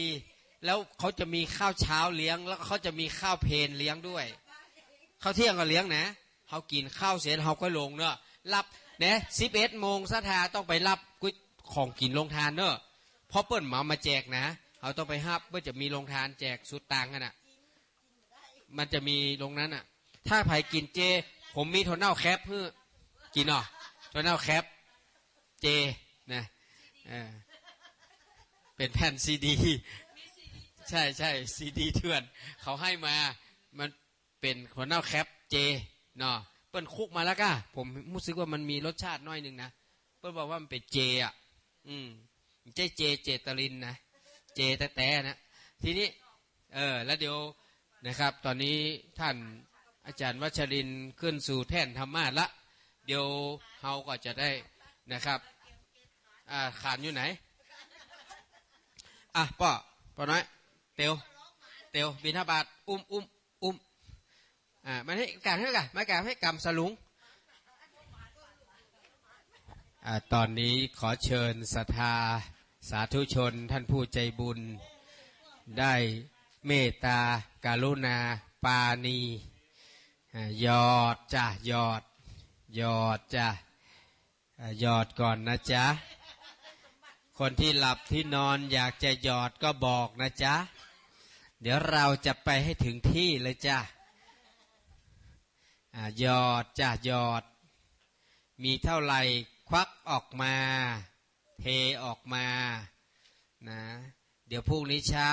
ก็ไปกดตู้ ATM ด้านบนนะจ๊ะ ไม่มีก็ยืมของเพื่อนก่อน มันมีอันเนี่ยสวเนี่ยเปิดมาเมื่อครั้งก่อนพี่นานเจ้าข้าเจ้าอยากจะปรึกษาเจ้าว่าได้แม่ข้าเจ้าไปยืมสตางค์เปื้อนนี่มันจะบาปกว่าเจ้าเฮาว่ามันมาบาปถ้าแม่ทรายเปื้อนนะกันนะว่า คือถ้าแม่ทรายมันบาปแต่อีแม่จะไปลืมมาเจ้ลงดอยอีแม่ก็อยู่บ้านหนึ่งเปิ้นก็อยู่บ้านนึงและอีแม่ก็ลืมเนี่ยเปิ้นว่า ฉะนั้นเฮายืมตังเปิ้นถ้าเฮาทรายมาเป็นหยังเฮาอย่าไปลืมนะถ้ามาอ่านมันก็ติดค้างกันเนาะเอาว่าไงจ๊ะรอบสองจะมีอีกไหม รอบแรกไปแล้วรอบสองกลับมาเงียบปิ้งเอาไปไว้ได้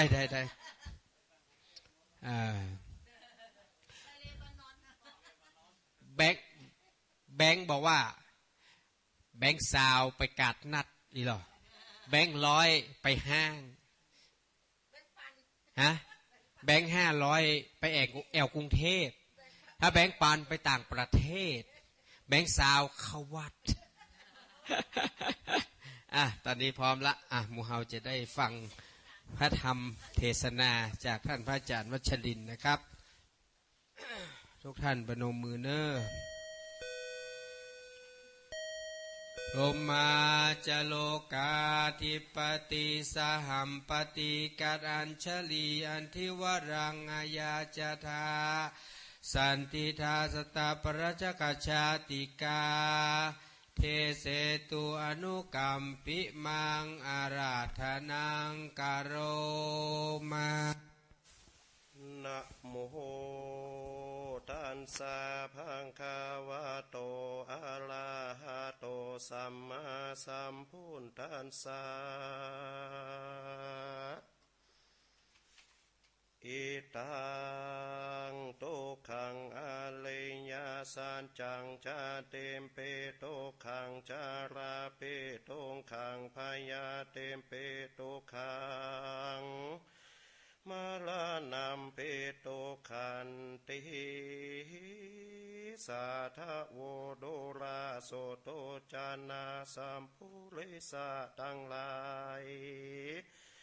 ตั้งยิ่งใจหนุ่มเท่าและมูลลาสันทาเข้าเงาจูคิงคนมาปำเพ็งการกุศลพังพร้อมกราบนอบน้อมสรรสามาฟังพระราชธรรมาดวงพาเสดเพื่อฮือบังเกิดสติปัญญาจุงฮือเอาสายสันธานั้นนามาเป็นที่จ้างเป็นที่ตั้งฐานห้องฮือดุดดังขันทองใบใหญ่มหาพองใส่ปุ้มผาต่างมาลาดวงดอกไม้ยืนยอยืนไว้กามปูจาเอาสัญญานั้นนามาจำจอดเงียงหูรูลอดสำเนียงบ่ใจว่าฟังเสียงเอามวนเฮือฟังเอาล้วนแก่นสารแปลงใจเจยบ้านต่อทั้งบ่ฮือปาดป้างไปในต้านห่วงใยเป็นวางเอาใจห่างการงาน การลูกหลานเก็บไว้ก่อนมายังผ่อนทางในหาอาหารทางใจเติมแทงด้วยการมาหูแจ้งแห่งปัญญาจากดวงธรรมมาสอนบอกอ่านว่าอาหารภายนอกก็สหามาเมินการจำเริญศีลธรรมพระเจ้าก็คือว่าห่อข้าวกินเตี้ยวตางเมื่อว่าชีวิตได้วายวางปงขาดมรณะตายไปก็จะเป็นผ้าไทยคือเก้าห่อเป็นเสบียงต่อทางเตียวไปสวรรค์แดนสุขสันต์ลำยิ่งคือเมืองแก้วมิ่งมหาเนรพานและนาพุนโทโลกนาโทพระพุนโทตนผ่านแผ้วตนเป็นคู่แก้วเก้าพระศาสนาพระมิเมตตาเทศนาภายโพธเพื่อให้เกิดประโยชน์แก่สันตโลกทั้งหลายดังเฮาจักบรรยายไปนาจงเอากันทอมทาดาฟังพุทธวาจานังยังพระพุทธังหากกล่าวไว้คือมนุษย์โลกไตทั้งมวลมาสมเพิ่งควรรอดมาหูแจ้งจอดถึงภาวะสังขารหูโคตรสงสารธรรมชาติว่ามันมีอำนาจเหลือเฮาบอกควรหลงมัวเมาพามาเกิดมาลังชาถือเป็นสัมมาทิฏฐิคือหันกองดีตัดแม่นหันเม็ดแก่นสัจจังพระพุทธังหากกล่าวไว้ว่าเกิดมาในโลกลุมตาย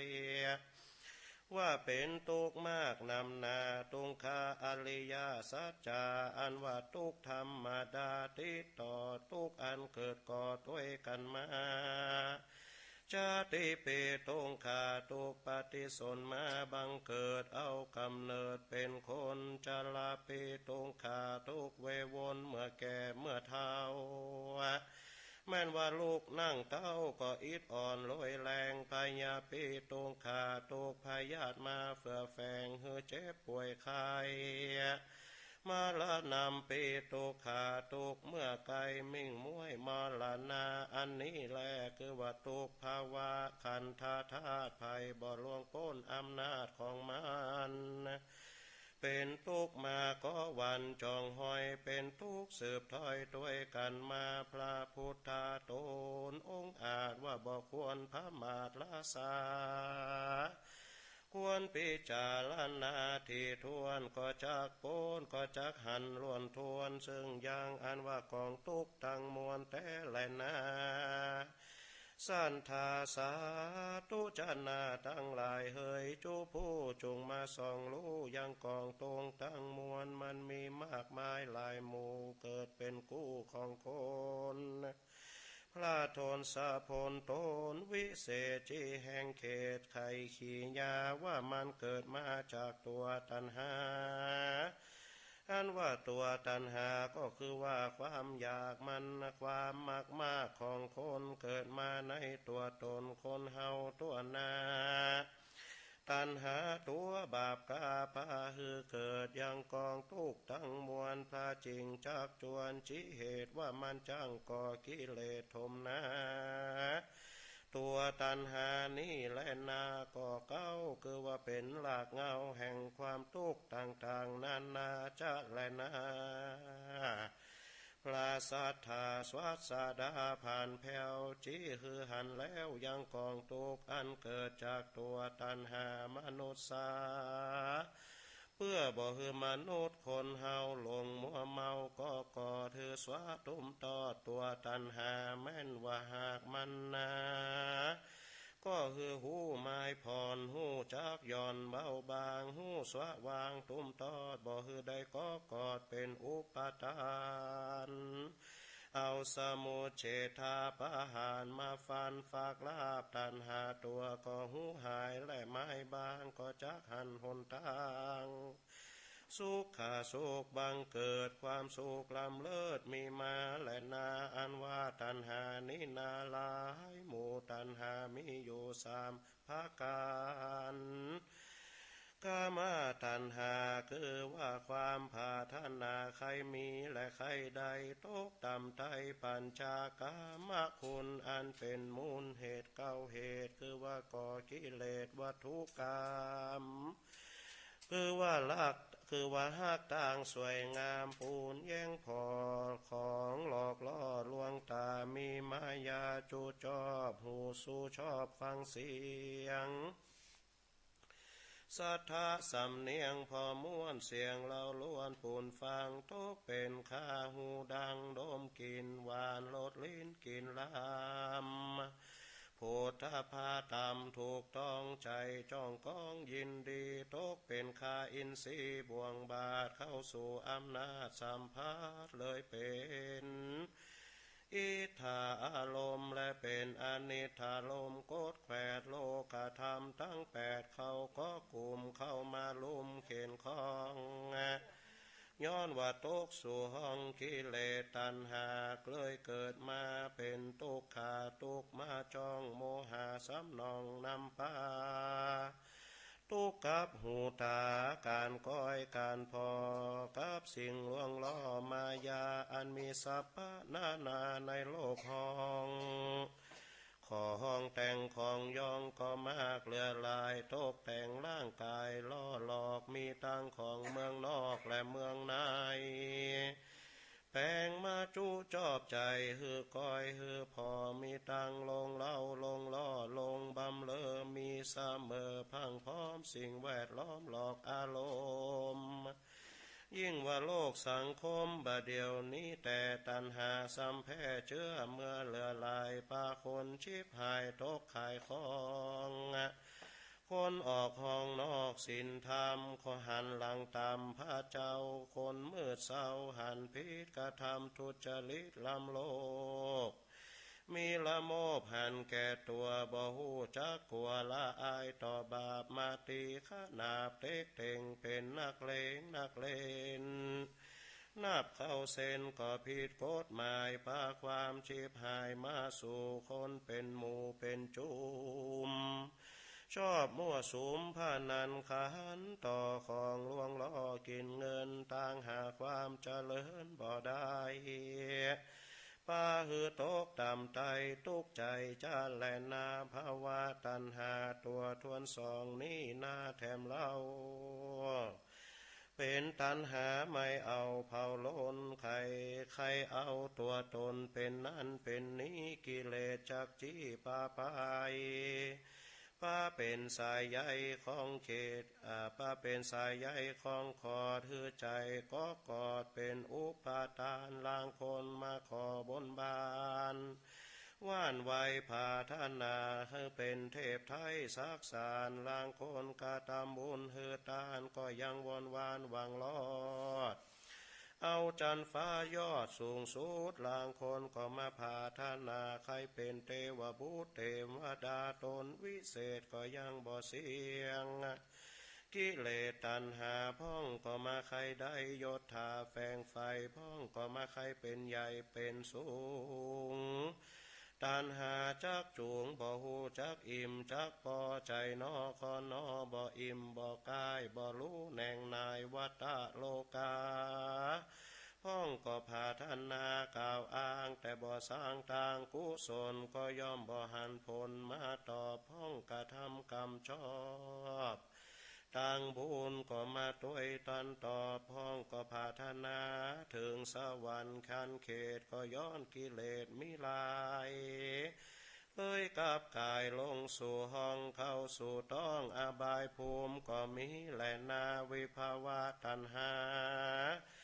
ตัวท่วนสามนี้นาแต่ย่อมได้แก่ตัณหาความปรารถนาบ่ใครเป็นหาเป็นนี้เป็นนั่นบ่ใครมุ่งหมายมัน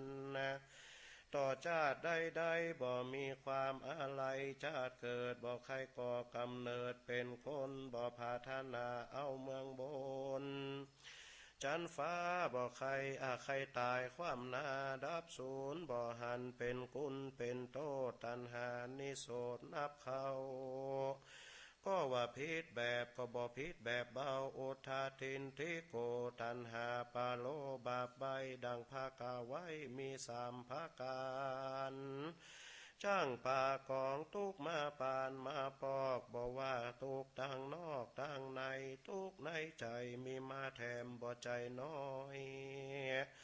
มาจ้องหอยป้าเป็นป้าสร้างก่อกรรมเวรมาถูกต้องเข้าสู่ห้องตุงโคพระพุทโธต้นผ่านเผา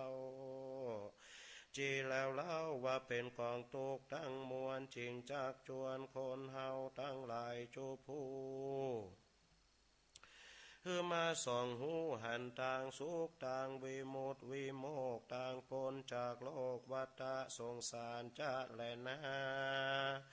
ทุกข้าสาจังอันว่าทุกในโลกังโลกลุมไตอ่านนับบ่ได้มีสัพพทุกนานาและนาสัทธาสาธุจนาเฮยจูผู้อย่าได้อยู่พระมาลาสาจงพิจารณาถึงสังขารความแก่ความเฒ่าและความตายอันจักเตียวไต่เต้าเข้ามาถึงตัวอย่าได้เมามัวพามาถือปากันฉลาดหูด้วยสติปัญญาแล้วพิจารณาถอนถอดสวาตุมทอดปงวางมันนาก็คือหูเบาบางลงพองบ่ฮือใดก็กอดเป็นอุปาทานความทุกข์จังมาปาปานมาปอก็ย้อนเอาทุกข์ทางนอกสอหากันมาคือตัณหานี้แหละนานำมาใส่นำมาให้ลวงลายทุกข์กับร่างกายเลี้ยงปากเลี้ยงท้องทุกการแต่งยองต่างสวยต่างงามทุกตัวตามมีมาแถมบ่ใจน้อยคือว่าทุกจองหอยได้เลี้ยงลูกเลี้ยงหลานเลี้ยงตั้งแต่ป่าต้องมานมาเกิดก่อกำเนิดเป็นคนเป็นทุกเผ่าล้นไม่เอาบ่มีทุกใดเล่าอันใดเลี้ยงลูกเต้าและผัวเมียตนทุกแสนท่าล้นลำบากมาเกิดยากเลี้ยงลูกน้อยอันกำลังการทุกทรมานเลี้ยงลูกขึ้นใหญ่อดแฝงไฟถนอมหมดบ่ฮือได้ไตให้บ่ฮือได้ตอมพ่อแม่ท่านโนท่านนอมกอมเกลี้ยงอดสาเลี้ยงก็หวังฮือเป็นคุณได้ช่วยจูหนุนเมื่อแก่เมื่อเฒ่าหวังเปิ้งลูกเต่าเป็นแห้งเป็นทงแวงไปนาพ่อแม่ทอมทาดากอยจ้าแลนาอันนี้แหละเป็นแห้งเป็นทุกธรรมดาในโลกล่างเตือก็เป็น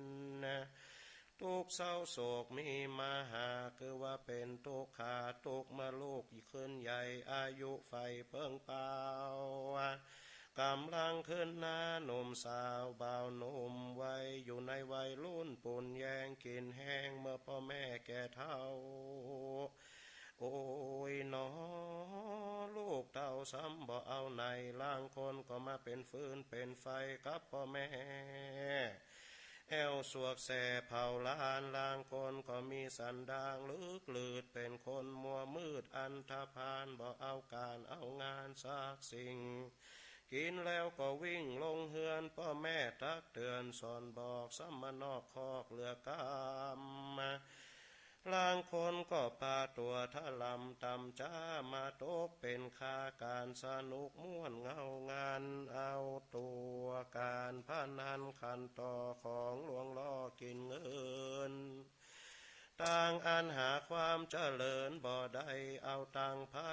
ไม้และไพ่ตองมาต่อเล่นต่อลองให้โลบาแก้วกินแอวเลิงงานมามีสันดานว่ายากสอนยากปาฮือพ่อแม่ลำบากทุกใจทุกอันใดบ่เต้าที่เลี้ยงลูกเต้าล่างเตือลางคนก็มาเป็นขี้เหล้าเมายามีความลาสาพมาดพาตัวเข้าสู่บ่วงบาทอบายภู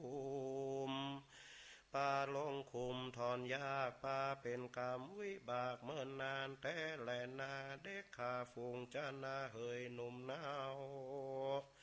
อย่าได้เที่ยวไต่เต้าเข้าไปหาเสวนาคือว่าการโสมสู่คบกันเป็นหมู่เป็นฝูงล่างพ้องก็จูงไปทางดีทางชอบประกอบทางศีลทางธรรมลางคนก็ถูกนำปาตกตามไตเข้าหาทางห้อนไม่เผาพลานอันว่าคนอันถ้าผ่านฮึกหยาบฝูงคนฝูงบาปมากม่วนมีอันคนดีๆหากมีน้อยคนใจถอยมีหลายคนพาไปทางชีพหายก็มีมากมายเหลือแลคนหันแก่ตั้งกินก็มีทุกแดนดินลุ่มตายวางไว้การคบหมู่เจ้าจุมจ้างป่าตกขุมวิบากย้อนหมู่มากลากพาไปนั่นแหละนะ ฝูงหนุ่มสาวเปิ้งเปล่าหนุ่มเนาจุงอยู่ตามแบบเบาแห่งคนดีหือหากซักสีตัวเก่าอย่าได้หือเหม็นเน่าเป่าสูนหือก็อยู่หือเพื่อนเสียดายตายก็หือเพื่อนได้เล่าจากโลกลุมไตไปก็หือเพื่อนได้อะไรหาหือเปิ้นหือได้เป็นคนมีราคามีก้าแปลงบ่ถูกหากเป็นลูกก็หือได้เป็นลูกแก้วยิ่งกว่าแก้วหัวแหวนอย่าฮือพ่อแม่กายแกนแน่แห้งนายอย่าฮือเจ้าบ้านอินกายแกนตาฮือตั้งอยู่ในอุทานะสัมปทาคือว่าความมันและความเพียรหากเล่าเรียนก็ฮือได้เฮียนเขียนอ่านอย่าได้เป็นคนข้านเบาปัญญาการมีวิชากับตัวไว้ก็ดุดดังไม่แค่ไตตาตั้งเตียวต่างอันไปหาความเจริญไปนาเกิดไตลุ่มฟ้าจุงฮือมีดีมีราศีกับตัวเก่าอย่าเป็นคนเป่าด่าได้ฮือมันควรควายการงานจอดจ้างหาที่ตั้งลักฐานชันใดก็จักอยู่เฉยบานตั้งนาก็ฮือก้มหน้าหาเอาการนักเบาเอาใจสู้อย่าโคตรคู่หลังยาวอย่าเพ้อเปล่ากินง่ายอย่าใช้จ่ายเกินตัวไปต่างสุขใจก็คือว่าต่างชอบประกอบไปด้วยสุจริตกรรมนั้นแหละนะสันทาทั้งหลายเหยจูผู้อดใจพัมลูดาฟังลาสาธรรมโลสาธรรมพระเจ้าฟังต่อเต้าถึงไปอย่าได้ฟังได้ปางเปล่าฟังแล้วเล่าจำไปแถมในหนึ่งนาควรตั้งโสตาฟังแจ้งที่จะเป็นที่สอนใจคือว่าการเป็นคารวาสวิสัยนินาย่านยุงลางเตื้อผัวเมียเตแตกฟุ้งเปปังบ่อซัดจังพองแผ่วล้างคู่ก็เป็นผัวแก้วเมียแสงล้างคู่ก็เป็นผัวแป้งเมียฮักล้างคู่ก็เป็นผัวยักษ์และเมียผีและเมียเพศย้อนว่ามีเหตุหลายภาการล้างคู่ก็อยู่สุขสำราญมั่งมูลตุ้นเต้าล้างกู้ก็เป็นเจ้าเขาเจ้าของก็ย้อนว่าบุญสนองตัวตอบย้อนประกอบของดีล้างกู้ก็มาทุกขีตุงขนาดบ่สมควรมุ่งมาดพาธนามาตุกตกขามาดไม่ตุกเลี้ยงคอเลี้ยงใสการสอว่าหากินเป็นทุกเมาวินขึ้นลองกาขายทองเที่ยวโหนทุกเมาวนปันบาก็ย้อนว่าตกเป็นคาตันหาปาโลและนาลางเตื้อก็เป็นทุกโคโอพุทโธทุกกับพี่น้องป้าบ่มาบ่ตัดส่องปองเติงหาย้อนสมบัตินานามรดกตกทอดมาจุจอดแบ่งปันกันล้างคนดีก็หันแต่ได้ล้างคนใจมาดไม่ด้วยโลภะโลภบังอำมาหันเงินนาดำหันคำนาเศร้าล้างคนก็ถึงเป็นถ้อยเป็นความบ่ครับตามศีลธรรมพระเจ้าว่ากันตามแบบเบาสุจริตจงปาการคิดพิจารณา ที่ทวนทรัพย์สิ่งของล้วนเป็นสาทานตามกรรมโบราณว่าไว้เสียเงินเสียคำเป็นของหิใดหาได้เสียน้ำอกน้ำใจจักเอาที่ไหนมาหมอสังบอกเกิดพอเล่งดูลางคนเป็นศัตรูเหมือนงูกับเขียดถือกำเกียดโกธาบอกว่าวงศาพี่น้องจังมาบ่ตัดปองหากันเป็นพงพันนาวงญาติบ่ใจจะขาดกันไปไหนปาคือทุกใจทุกมาของอันนี้คือว่าทุกกับพี่น้องมาจ้างหุ่มมีจ้าแลอันว่าคนเฮานี่นาอันเกิดมาในโลกกาลุ่มลาจุงตั้งหน้าจำเลินทำต่างกุศลกรรมควรเตียวไตอดเว้นใดตั้งมัวมองตั้งมองมัวอันตันตะลงอันตันตัวทะลงทุกลำบากมันหากมีมากลายปาคนชิบหายลำล้นนี่บ่พ้นมันหากทรมานตามคำโบราณกล่าวไว้ว่านี่ฝนบ่พ้นฟ้านี่ฟ้าบ่พ้นกลางวันนี่ต่างคมก็เปลวก็บ่พ้นต่างสันการว่านี่ตันหัวอกจักแตกก่อนว่าอกบ่แตกก็แบกไปนานในโลกสงสารนี่นาหนอมันบ่เป็นแก่นแก้วบ่ฮือแล้วดังกรรมปณิธานสันทาสาธุจนะเฮยอย่าได้เป็นคนตันปัญญาบอดฮือได้เกิดลอดถึงสังขารธรรมอันมาพาจำตัวเฮาตัวเก่ามันเป็นของเน่าสูญเปล่าสูญได้จงพิจารณาร่างกายของเฮาของตานเป็นของล้วนล้านเปื้อนปูดปางอาสุพังบอดีงามสร้างซักเยื่องเป็นไปตามเรื่องกฎธรรมดาบอกควรลาสาพมาดบอกควรขาดอาหารตั้งใจหาอาหารตั้งในเติมแทงคือมาว่าหูแจงตั้งศาสนาเอาวัดเอาวานั้นนามาเป็นที่เปิงอาสาไลเสิงศีลธรรมบ่เป็นคนดำกำเศร้า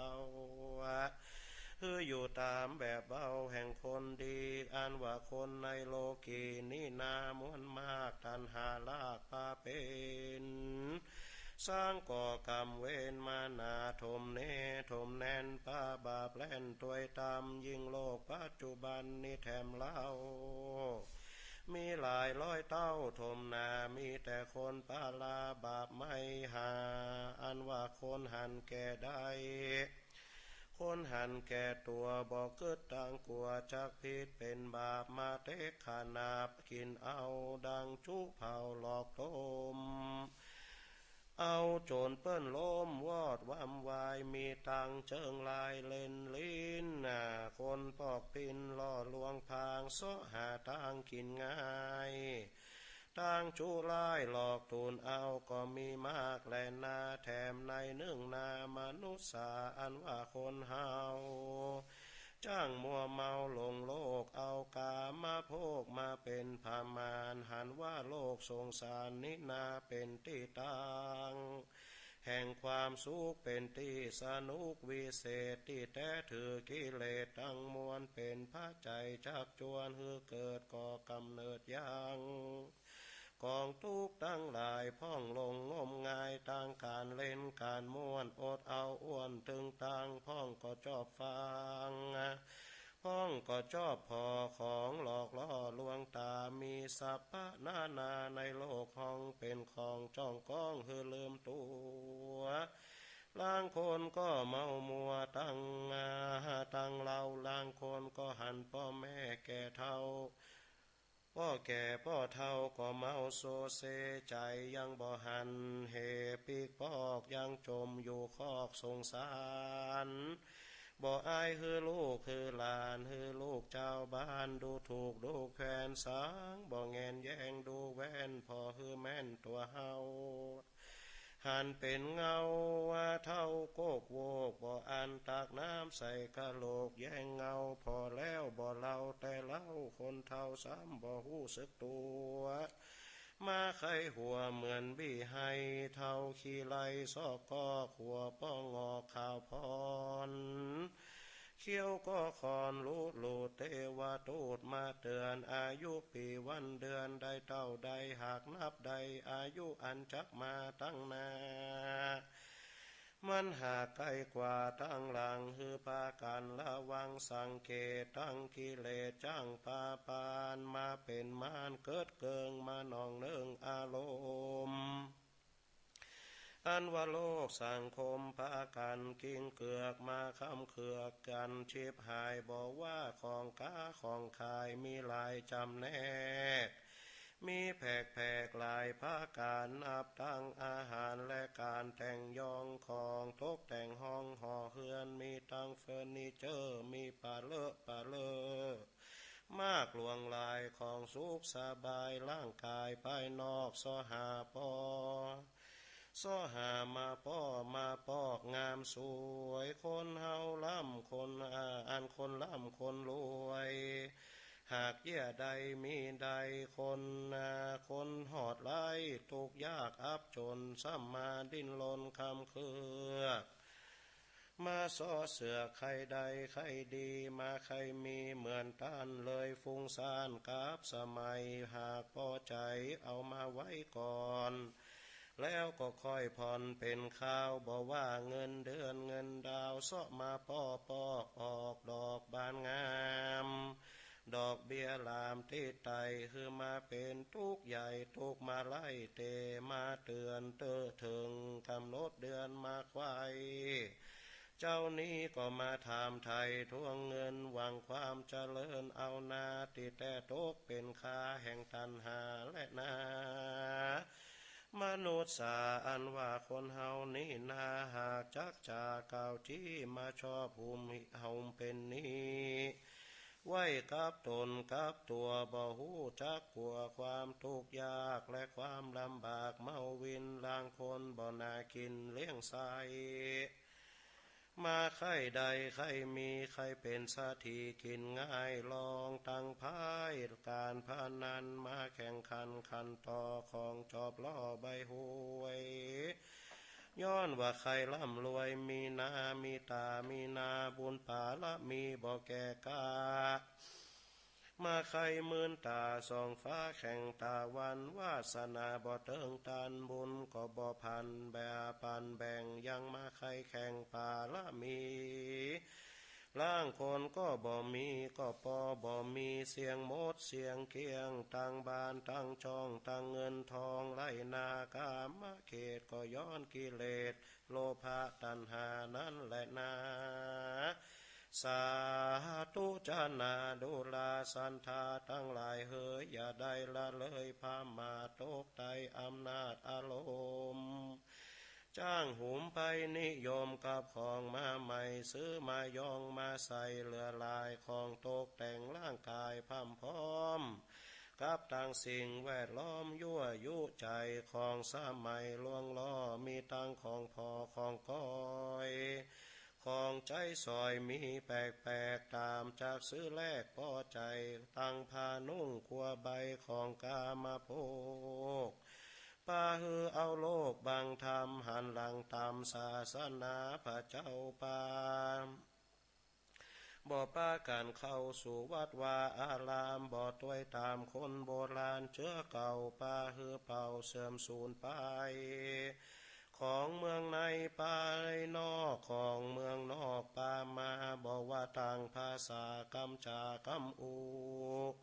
บ่เฮียนล่ำรู้ลืมตัวมาปุ่นดีกว่าคนไปนาระวังตกเป็นค่าขาดเป็นตายบอกว่าไปไกลกันว่ากันในปัจจุบันวันนี้คนปากันลบหลีกลี่จากศาสนา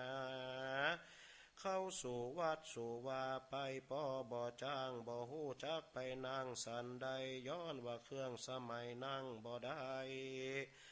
กราบไว้ก็บ่เป็นเกณฑ์ของก็บ่จ้างก็ย้อนเหินห่างศาสนานั่นแหละนาอันตัวเฮานี่นา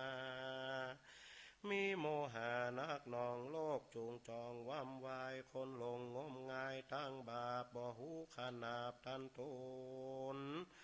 ล้างเตื้อปูนดีไข้หัวคนแก่คนเฒ่ามาเป็นคนเป่าคนได้บ่มีการละอาย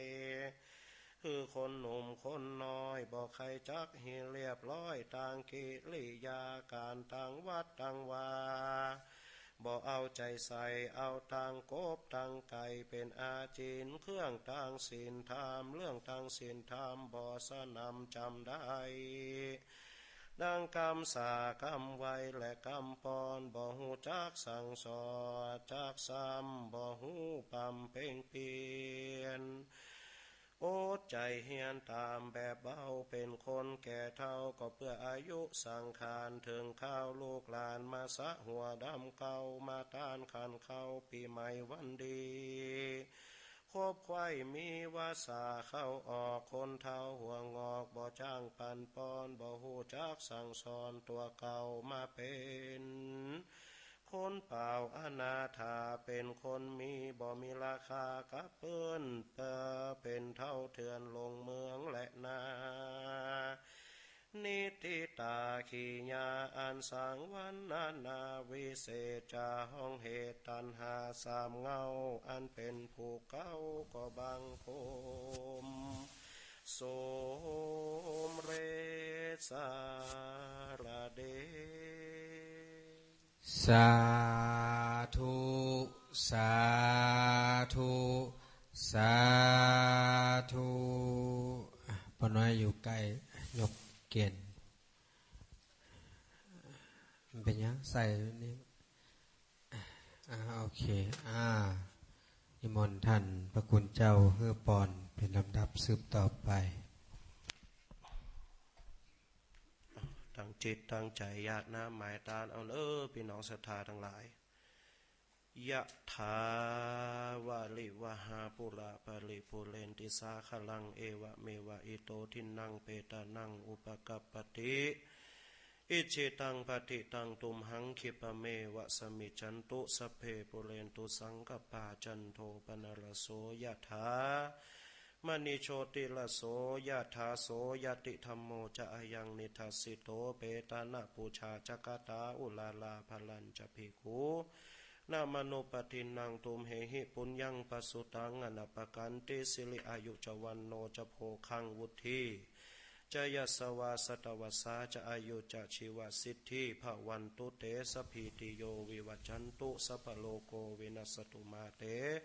ภวะตวันตรายโยสุขีติคาโยโกภวะอภิวาตนาสีลิสนิจังวุธาปจายโนจัตตาโลธรรมาวัตันติอายุวันโนสุขังพลังนิปานังปาลามังสุขังสาธุสาธุสาธุอนุโมทามิพระคุณท่านอาจารย์วัชรินทร์นะครับซึ่งเป็นพระคุณเจ้าอยู่ที่วัดพระธาตุดอยสุเทพของเฮาก็เป็นรูปที่5นะครับตอนนี้ก็เวลา1:42 นาทีก็เดี๋ยวจะขอเวลากับท่านพระครูบดิกาประเสริฐประสันโนก่อนนะเพราะว่ายังมีเวลานะก่อนน่าจะให้ท่านได้เทศนาธรรมประมาณสัก2:00นะก็จะมีการเบรกไปเป็นช่วงคนฟังก็เริ่มนะภัยที่นั่งอยู่ตอนนี้ยืนขึ้นก่อนยืนขึ้นหน่อยเนาะขยับออกมานี่ขยับมานี้ออกมานอกนี้นี่เลยมายืนนี่มายืนที่โล่งๆนี่ไม่ต้องไปยืนเก้าอี้อันตรายยืนเราจะต้องมาเอ็กซ์ไซส์กันหน่อยนั่งเมินกับเจ็บแอวแต่ตอนนี้ก็ขยับเนื้อขยับตัวนะครับขยับเนื้อขยับตัวหน่อยเนาะ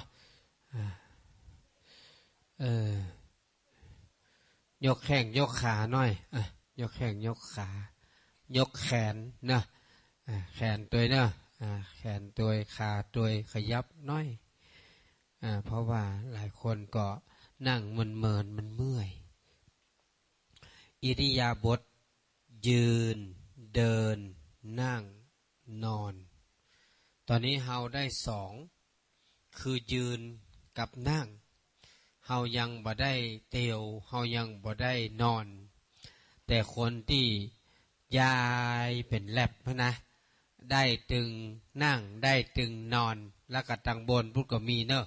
ตะกี้พี่นานขึ้นไปเข้าห้องน้ำห้องท่าไปล้างหน้าล้างตาบอกแล้วสัญญาต้องเป็นสัญญาถ้าศรัทธาบัลลับกันหมดผมก็ตึงรับบ่ได้นอกจากศรัทธารับผมก็จะรับตัวนะเพราะว่ามันมีไผ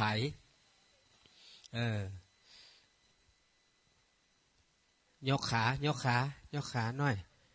ยกขายกขาเดินก็ได้อีก็ได้นี่อีก็ได้เนอะอีก็ได้นี่เนี่ยเดินนี่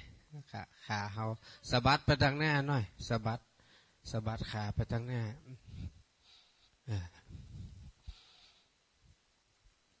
สมัยแต่ก่อนตุเจ้าพระเนนที่เปิ้นเฮียนบาลีนะ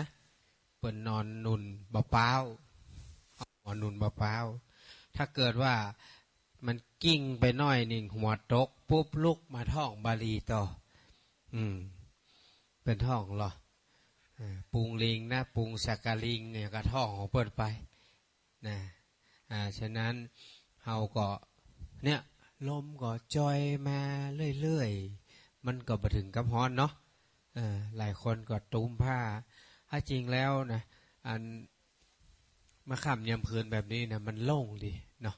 มันโล่งดีหายใจสบดวกสบายว่าได้มีใครมาลู่หายใจได้เพราะคนมันน้อย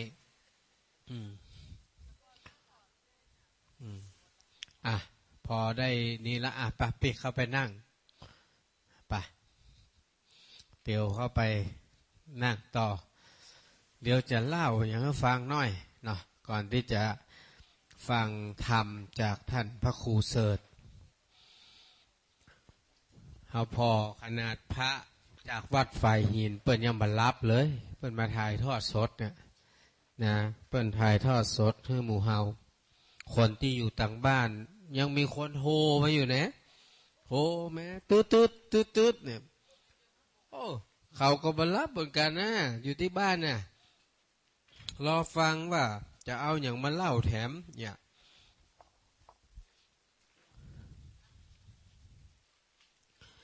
อันมันมีเรื่องเล่ามีอุบาสกท่านหนึ่งชื่อว่าธรรมิกะอุบาสกเปิ้นอยู่ที่นครสวัสดีเปิ้นมีธิดา7 คนทีนี้ธิดา7 คนเนี่ยนะครับมีธิดา7 คนซึ่งทั้งหมดเนี่ยก็เป็นคนที่ขวนขวายที่จะสร้างบุญสร้างกุศลเศรษฐีคนนี้สภาพสังขารบ่ค่อยดีละลูกเต้าก็เป็นห่วงก็เลยไปนิมนต์พระสงฆ์ในสำนักของพระศาสดาสัมมาสัมพุทธเจ้าวันนี้นิมนต์ไปสวดเพื่อกับป่อเพิ่นฟังกรรมก็ปรากฏว่าไปสวดพระแม่ศรัทธาขณะที่พระสงฆ์กำลังสาธยายมนต์อยู่นั้นเรื่องวิปัสสนากรรมฐานเรื่องอย่างเนี้ยสวดไปสวดมาปรากฏว่ามีม้าคือราชรถมาจากสวรรค์จันทร์ที่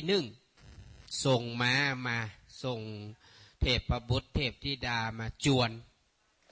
ธรรมิกาเศรษฐีนี่ก็ยกมือตะบ่ไปเตื้อตุเจ้าทั้งหลายฟังกำลังสวดเห็นธรรมิกาเศรษฐียกมือตะก่อนนึกว่าปอละบ่ฟังละก็ปากันปีกวัดเอ้าลูกเต้าก็งงอีป้อนี่อย่างใดนี่เปิ้นสวด ตะมือทุกเจ้าก็เลยลูกปิกวัดเลยเปิดทำฟังละอีกวะลูกเต้าก็โอ้ทำให้กาเศรษฐีก็บอกโอ้เนี่ยก็กำลังฟังอยู่นี่ทุกเจ้าเนี่ยมาปิกวัดหมดอ่ะพอไปนิมนต์มาใหม่วะเจ้าก็มาหมะสวดมากับเตรียมบุตรเทวดาจันทร์สองมาหมะเชิญท่านขึ้นไปอยู่กับพวกเรานะทำให้กาเศรษฐีว่าไม่ไปวะตุเจ้าทั้งหลายก็ยุดสวดแถมปิกสำนักแหมะพ่อก็อู้แหมลูกก็ไปเอามาแหมรอบ3ก็ยกมือรอบ4รอบ5จนกระทั่งมีสวรรค์อยู่ชั้นหนึ่งเป็นสวรรค์ที่ทำให้กาเศรษฐีใครไปอยู่สถานทั้งหลายสวรรค์ชั้นนั้นนะเปิ้นเรียกว่าเป็นสวรรค์ชั้นพิเศษชั้นพิเศษคือไหน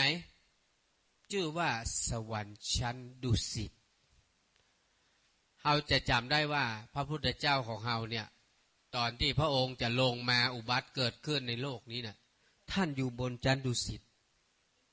เปิ้นบอกว่าเหล่าโพธิสัตว์ทั้งหลายเหล่าผู้ที่มีบุญบารมีเพื่อจะไปเกิดบนสวรรค์ชั้นดุสิตชั้นดุสิตเนี่ยมันมีวีซ่าพิเศษนะสถาถ้าเป็นสวรรค์ชั้นอื่นๆเนี่ยถ้าเฮาบ่หมดบุญหรือเฮาบ่โคตรหรือเฮาบ่ลืมกินอาหารนะครับหรืออย่างเนี้ยเฮาก็จะยังอยู่บนสวรรค์ชั้นนั้นแต่สวรรค์ชั้นดุสิตเนี่ยวีซ่าพิเศษก็คือว่าท่านสามารถที่จะลงมาตอนไหนก็ได้บ่จำเป็นต้องอยู่จนครบอายุไขของท่านบอกเขาว่าอยากจะลงมาเมื่อใดก็ลงมาได้นะเหมือนอย่างพระพุทธเจ้าทั้งหลายเนี่ยพระโพธิสัตว์ทั้งหลายเนี่ยเวลาเห็นประชาชนคนเดือดร้อนอย่างเขาเห็นอย่างหมู่อย่างกษัตริย์ทั้งหลายเนาะเปิดลงมาปราบทุกเข็มปราบทุกเข็นปราบความลำบากถ้าหากพ่อแม่ศรัทธาเราจะขึ้นสวรรค์เราจะพาธนาไปอยู่สวรรค์ชั้นไหนถ้าไปดุสิตก็สามารถไปแล้วก็จะปิกลงมาเมื่อใดก็ได้แต่สวรรค์ที่หลายคนจะได้ยินบ่อยก็คือสวรรค์ชั้นดาวดึงส์เนาะดาวดึงส์เพราะดาวดึงส์นะเป็นที่ประดิษฐานพระเกศแก้วจุฬามณีพระอินทร์เนี่ยเป็นผู้ที่เนรมิตพระเกศแก้วจุฬามณีขึ้นครั้งแรกตอนที่พระพุทธเจ้าได้ทรงเสด็จออกจากเมืองถ้าถามว่าเปิ้นออกมาจะใดบางที่ก็บอกว่าเปิ้นนั่งม้ากันทกะกระโดดข้ามกำแพงม้ากันทกะนี่เป็นสหายของท่านเกิดมาพร้อมกับท่านนะนายชนะที่เป็นผู้ที่ขับม้านะก็เกิดมาพร้อมกับท่านหนีออกจากบ้านจากเมืองตอนนั้นท่านได้เห็นลูกท่านเกิดก็คือพระราหุลเนี่ยมีคำที่เปิ้นว่าราหูลังชาตังแปลว่าบ่วงเกิดขึ้นแล้วหนอฉะนั้นลูกนี่แหละคือแก้วตาดวงใจของพ่อแม่เปิ้นว่าเหมือนกับโซ่บ่วงโซ่คล้องคอพ่อแม่มันเหมือนเป็นภาระร่วมกันฉะนั้นลูกเต้าทั้งหลายจึงถือว่าเป็นภาระที่พ่อแม่ต้องรับผิดชอบท่านเห็นราหุลเกิดท่านได้เสด็จออกมาก่อนหน้านั้นได้เห็นคนแก่ได้เห็นคนเจ็บได้เห็นคนตายได้เห็น สมณะเปิ้นเฮาว่าเปิ้นเห็นว่าหยังเปิ้นว่าหยัง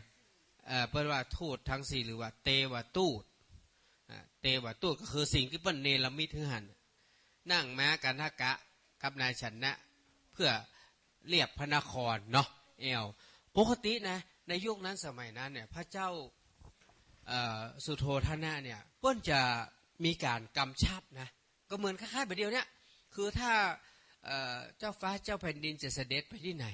เพื่อจะต้องมีหน่วยลาดตระเวนนะไปตรวจสอบเรื่องความปลอดภัยเรื่องอะไรอย่างต่างๆก่อนสมัยนั้นเหมือนกัน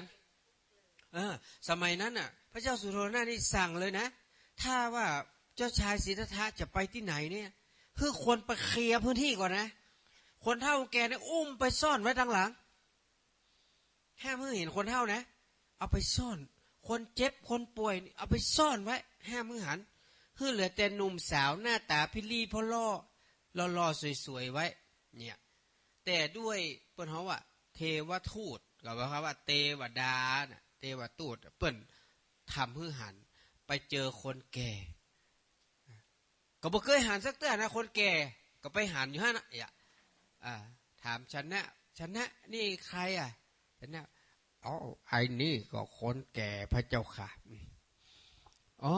เดี๋ยวเราจะแก่ไหมแน่นอนพะยะค่ะวันหนึ่งพระองค์ก็ต้องแก่นี่แหละเหมือนกับญาติโยมขึ้น96และ104นี่แหละไม่หลับไม่นอนแก่คนแก่คนเฒ่าไม่หลับไม่นอนทางนี้ตาก็เริ่มมามึนแล้วเนอะตั้งบ้านว่าจะได้ ไปเห็นคนเจ็บโอ้เตียวนะโปเปนั่นใครอ๋อไอ้นี่คนป่วยพระเจ้าค่ะเราจะป่วยไหมป่วยแน่นอนพระเจ้าค่ะแต่ตอนนี้ยังไม่ถึงเวลาป่วย หลังจากนั้นแมงงอนต่อมว่องอันนี้เป็นใครอันนี้เป็นคนตายพระเจ้าค่ะเมื่อวานมันป่วยวันนี้มันตายไปแล้วเนี่ยเห็นไหมเราต้องตายไหมตายแน่นอนพระเจ้าค่ะแล้วก็ตอนหลังมันไปเจอสมณะโอ้สงบสงเงียมเห็นแล้วถูกอกเปิงใจท่านก็เลยมีแรงจูงใจอยากออกบวชนี่เมื่อท่านออกบวชตอนนั้นมาถึงริมฝั่งแม่น้ำอโนมานาทีท่านก็เลยอธิษฐานใช้พระขันหรือมีดตัดพระเมาลีหรือว่าผมของท่านแล้วก็เอาอธิษฐานนะโยนขึ้นบนฟ้าโยนขึ้นบนอากาศว่าถ้าหากว่าพระองค์ท่านจะได้มีโอกาสได้เข้าถึงความเป็นพระพุทธเจ้าในเบื้องหน้าก็ขอคือเกศาของท่านเนี่ยอย่าไปลอยตกลงมาก็เท้าสักกะเทวราชหรือว่าองค์อมรินทร์ก็นำเอาพระเกศาหรือว่าพระเมาลีของพระองค์ท่านขึ้นไปบนสวรรค์แล้วก็ได้เนรมิตเกศแก้วจุฬามณีเนี่ยเป็นที่ประดิษฐานพระเมาลีหรือว่าผมของพระพุทธเจ้าเฮาตอนที่ยังไม่ได้เป็นพระพุทธเจ้าด้วยนะเนี่ยเอาไปเก็บไว้ที่ท่านและตอนหลังมาก็ตอนที่พระองค์ท่านได้สิ้นพระชนเข้าสู่นิพพานแล้วนี่ก็มีการเผาอย่างดีพระหลวงพ่อจะจัดงาน24 25 26ถัดจากวิสาขะไปแห่ม7 วันนี่นะก็เป็นวันอัฐมีบูชาเป็นวันที่เปิ้นเผาพุทธเจ้านั่นแหละมีโทหน้าพราหมณ์ซึ่งเป็นคนแจกพระธาตุแล้วก็ลักเอาซ่อนไว้ที่มวยผมเอาชิ้นเหมาะๆงามๆซ่อนไว้ทีนี้พระอินทร์เปิ้นหันส่องมาโอ้โทหน้าพราหมณ์นี่ไม่ดีนะเนี่ยเอาของดีซ่อนไว้เปิ้นก็เลยแมทเอาไปโทหน้าพราหมณ์ก็บอกเอาไปเก็บไว้ที่เกศแก้วจุฬามณีเนี่ยดังนั้นหมู่เปิ้นว่าตรงที่สวรรค์ชั้นดาวดึงจะมีธรรมศาลาก็คือโรงธรรมศาลาใหญ่ที่องค์อมรินทร์เปิ้นก็จะมาแสดงธรรมพ่องเพราะว่าองค์อมรินทร์เนี่ยเปิ้นก็ได้เป็นอริยบุคคลเหมือนกันแล้วก็จะมีพระที่เปิ้นมีอภิญญาเปิ้นก็จะขึ้นไปแสดงธรรมไปอย่างก็ได้นะคือธรรมะแก่เทวดาได้ดังนั้นหมู่เฮาทั้งหลายก็ถือว่าเป็นผู้ที่ มีบุญมีวาสนาขึ้นมาถึงบนดอยนี่ตรงลุ่มมันเนี่ยที่ครูบาสร้างตั้งแต่แรกเป็นเพราะว่าวัดศรีโสดาทัดขึ้นมาชื่อว่าวัดสกิทาคามีวัดผาลาดทัดมาจนที่หน่วยดับเพลิงเนี่ยควบคุมไฟป่าเนี่ยชื่อว่าวัดอนาคาเนาะและที่สุดที่บนดอยนี้เป็นเพราะว่าอรหันตาแปลว่าวัดของพระอรหันต์ฉะนั้นหมู่เฮาเนี่ยได้ขึ้นมาถึงบนเนี้ยถือว่าเฮาเป็นผู้มีบุญมีวาสนาได้มาสร้างบุญสร้างกุศลร่วมกับเหล่าพระอรหันต์ทั้งหลายฉะนั้นเพียงแค่อดตาลับคับตานอนคืนเดียวผมเชื่อว่าไม่เป็นอะไรเนาะหันเหมือนกันหันว่าคนที่นอนเมื่อไหร่จะตื่นเราจะได้ไปซุปต่อ แต่คนที่นอนบอกว่าเหมือนสะเถอะฉันนอนแล้วฉันไม่ตื่นหรอกนู่นเช้าฉันถึงจะตื่น รอเนนมาบิณฑบาตฉันจะตื่นแต่ว่าคนที่นอนนะฮะตีห้านี่ต้องลุกหมดเลยเนอะตีห้าต้องไปล้างหน้าล้างตาเพื่อเขาจะลงมาทำวัดเดี๋ยวเปิ้ลได้ยินว่าตีห้านี่เพื่อจะมีการมาสวดมนต์ทำรอบนะทุกเจ้าเพื่อจะมาสวดทำรอบฉะนั้นหมายความว่าถ้าคนที่นอนบรรลุก็พระเนนครูบาอาจารย์ก็จะต้องเตี้ยวตรงนั้นบอกว่าจะเตียวไปทางไหนนะฉะนั้นก็คือเวลาสลิปปิ้งได้ถึงประมาณสักตีสี่เกิงเนาะฮินดูเด้ถ้าว่าตีสี่เกิงบปอจะแถมเพื่อแถมน้อยตี40เนาะแล้วเดี๋ยวเปิ้ลมาเราก็จะได้เริ่มมาสวดมนต์เสร็จแล้วก็จะได้สวดมนต์ทำวัดเจ้าเห็นน้อยเพราะว่าพระครูเสิร์ชตึมได้ขึ้นไปละจะได้อยู่โดยการจนถึงเสร็จในการสวดมนต์ทำวัดเจ้าแล้วเฮาจะรอใส่บาตรท่านพระครูเสิร์ชก็จะได้เตรียมบาตรผู้มาร่วมบิณฑบาตด้วยกันเพื่อนมีการตักบาตรเนอะช่วงเจ้านะศรัทธาเฮาก็รอโอ้พ่อหนูมาฟังธรรมหนูฮั่นไปพูดละหนูมาฟังธรรมหรือว่าหนูมาถามว่าเมื่อไหร่จะหลับจะนอนกันสักทีหนูง่วงนอนแล้วหนูง่วงแล้วหนูใครหลับพระครูเสิร์ชตี2 นาทีนิมนต์ขึ้นสู่ธรรมาสน์อาจสงฆ์ฮะขึ้นเลยครับค่อยๆขึ้นนะเป็นห่วงสวัสดิภาพอันตอนขึ้นมันแน่ห่วงตอนลงมีหลายตนนะตอนขึ้นมาเป็นอย่างตอนลงมีบางตนหน้ามืดบางตนก็ตาลายย่ำพิษเนี่ยอันตรายอันเน็ตกินตีนนี่มันเป็นเรื่องธรรมดาไม่มีอะไรแปลกประหลาดพ่อแม่ศรัทธาเนอะแล้วก็00นะ00นี่คือเติม1ดังหน้าเนอะ100เนาะ ทุกท่านประนมมือเนอะ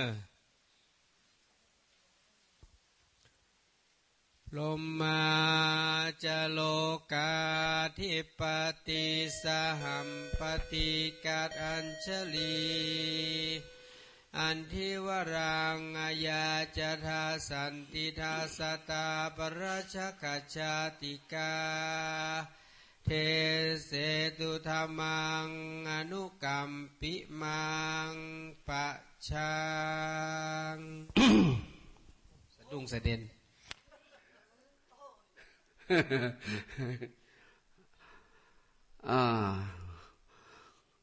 ขอกราบถวายความเคารพแด่พระเดชพระคุณท่านเจ้าคุณหลวงพ่อพระธรรมเสนาบดีเดียนเพื่อกระมงเพื่อกระหลับอยู่แล้วเนาะแต่ก็ตามธรรมเนียมเขาก็ นมัสการพระเดชพระคุณหลวงพ่อเอกรแล้วพระมหาเถรานุเถระพระเจ้าคณะพระสังฆาธิการพระอธิการทุกองค์ทุกรูปและขอเจริญพรศรัทธาญาติโยมญาติธรรมสาธุชนทั้งหลายที่นั่งอยู่ณที่บริเวณตรงนี้แล้วก็ที่รับฟังทางสถานีวิทยุเอฟเกมก็โคชิมกอะไรอย่างก็104.5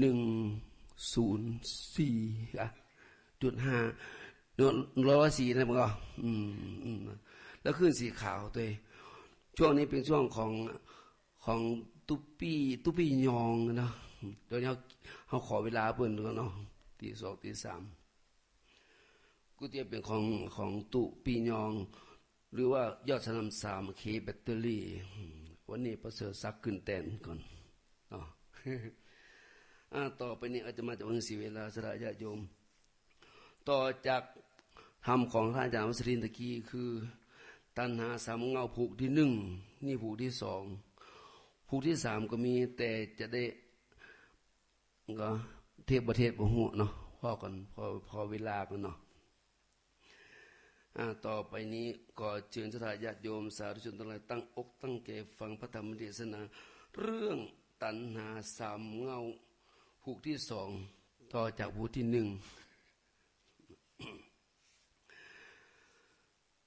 นะโม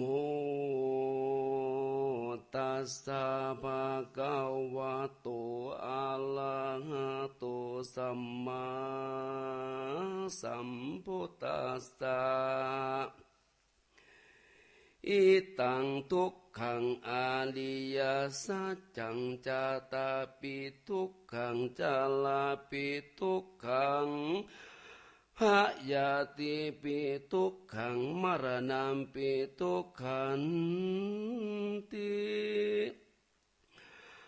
อะโหวาตาโอยหนอสง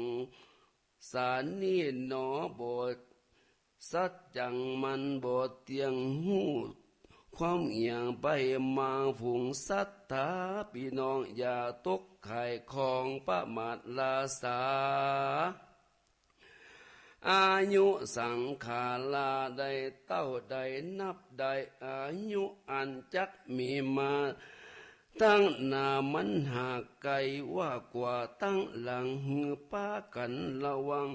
แต่หนอนายเนอมัจจุราชาโน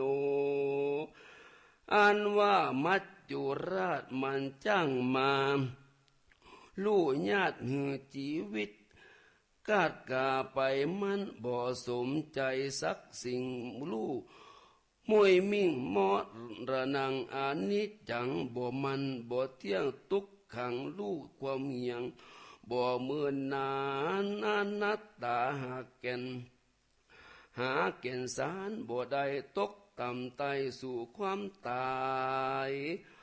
มาละนางอันว่าความตายนี่หนอมีหลายแบบเบาพ่องก็ตายหนุ่มพ่องก็ตายเฒ่าพ่องก็ตายย้อนกรรมเก่าป้ามาพ่องม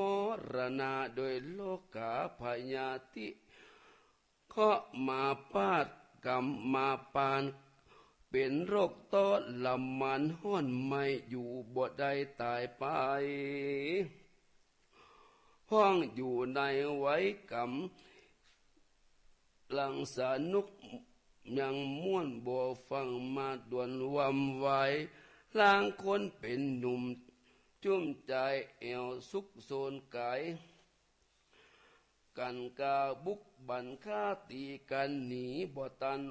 หวังรอดก็ไม่มอดจีวีล้างคนเป็นคนดีคบหมู่เอวสมสู่เพื่อนฝูงลุกราลุ่มเข็นขาตายความนานกลางต่างลางพ่องจีวาวายว่างบ่อตันปุ๋งบ่อมาตายหงคาขาดเพราะความป้าหมัดลาสาพ่องขี่รถขี่ลังฟังเฝ้าใจหัดหาดุดันกูว่าบ่ตันฟังล่วงเลยตกบ่วงบาดมัจจุราชจริงเอาบางพ่องกำลัง กำลังเหมือนเมาด้วยน้ำเหล้าเตี้ยวไตเต้ารถตำตายลังพ่องไปก้าไปขายถูกคนใจต่างนาบุกบันค่าเอาของพ่องเป็นคนจ่องหองบังเบียดตายย้อนกำเกียดบ่ตันพิจารณาห้องเป็นคนปาลาบะใบมาตีขนาดเต็งเต็กเป็นนักเลงนักเล่านักเล่นนับเข้าเส้นผิดกฎหมายเลยมาตายคาขาดย้อนสินาดปืนยิงล้างคนเอวเสาะจริงลู่ญาติเป็นผู้ให้หาดกลางคืนเขาเอาปืนมาส่องเลยมวยมั่งแท่งเมืองใบเมืองผีคนล่างคนอยู่ดีบ่มีพาญาสายฟ้าฟาดยามฝนตกห้องเอี่ยวสุกสนในป่าตัดไม้พาแปงหลัวบ่อใดละวังตัวไม่ก้นเข้าใส่ตายไปห้องมาเสียใจอกหักด้วยกำหักกำลมมาบ่สมไฟอ่างมามวยมั่งกินยาตายพ้องหัวใจวายตายบ่ตันได้เสียได้สั่งลมกัดกั้งเท้านอนเคียงพ้องเป็นแม่ยิ่งมาจริงฮักจริงจู้บ่สมสู่ไฟหูกำแพงเลยสะเวงหาต่างออกมายะยอกย่อยอกตายหวงพ้องมาทะลงลำบากมาตายปากทรมานเป็นที่ลำคาญลูกหลานตันเตาจนมดเข้ามดของมดเงินมดทองซ้ำเสียงมดเลี้ยงเกี้ยงจริงต่อตายไปหมดละนางอันว่าการตายนี่หนอมีหลายลอบแบบเบาพ่องก็ตายเท่าพ่องก็ตายหนุ่มเน่าเบาเจ้าจีพ่องตายตีพ่องตายให้สุดแต่กำมาเป็ดป้ายตอบตัวแตนและนาสาธุจาละนาศรัทธาตั้งหลายเฮยหน่วยใหญ่น้อยจุ้งปากันติดตามไต่ต่อยรถสะธรรมสังขารังอันว่าสังขารานี่หนอมันบ่สัดอย่างเตี้ยงมันย่อมมาสุดกันตีหันตัดตีนั่นบ่ป่าจ้าแดนดวงตาแดนพดวงตัดวังยังสาลีละล่างกากายังหักบ่ฟังก็จักเผาจีไม้ตกต่ำใต้ถุมป้าทวีก็จักมีแต่บ่สงสัยจะละนามาเป็นทุกขาทุกลำบากทุกปัดภาคสิ่งของเป็นติหักสะมือใจก็มาลากันไปลุ่มลาเต้ากลุ่มนานหนอเดียวได้มาตายปัดพลากดังพี่น้องหากวงสาตายสปิตาละปิตามันดาผมแม่เจ้าตายละลุกละเต่าอันเกินราลุมตายละฝุ่งเจ้าจุม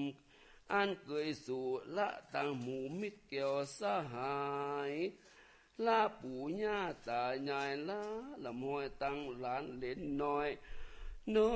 ปุ่นห่วงอะไรก็มาจรจักได้ปัดพลักดังเข้าของมากหมู่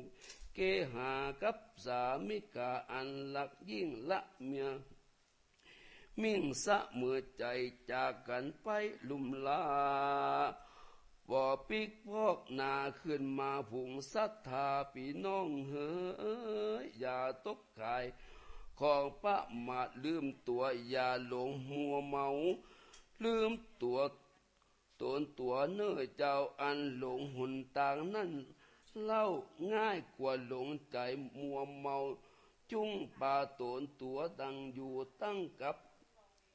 กู้ศีลละธรรมเว้นจากต่างหัวดำกำเศร้าป่าเอาตัวเดียวไต่เท้า เตียวเข้าสู่มรรคกายานตั้งอยู่ในสมถกรรมฐานและวิปัสสนาญาณส่องแจงอันเป็นปัจจัยเติมแต่งเข้าสู่นิพพานัง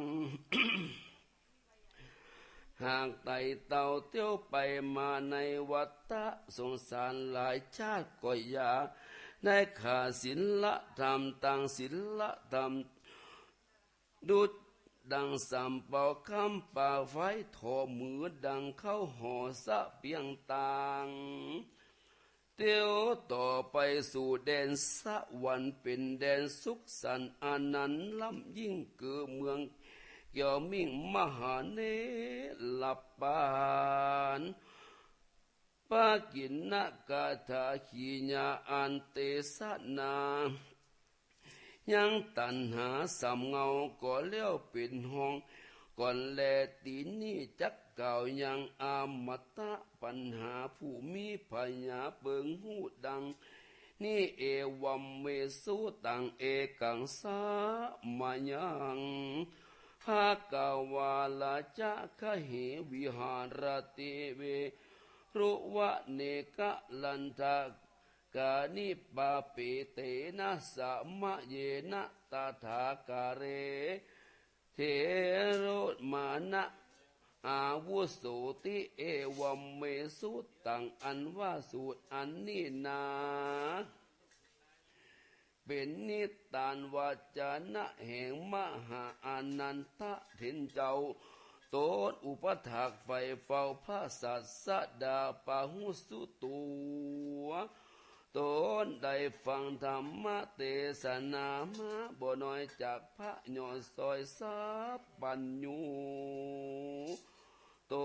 นเป็นครูพิเศษแก่หมู่เตเวทและมนุษยเถโรอันว่ามหา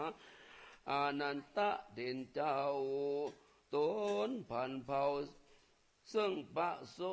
หูสัตจังจริงเล่ากำลังมาบอกแกงจริงได้เสง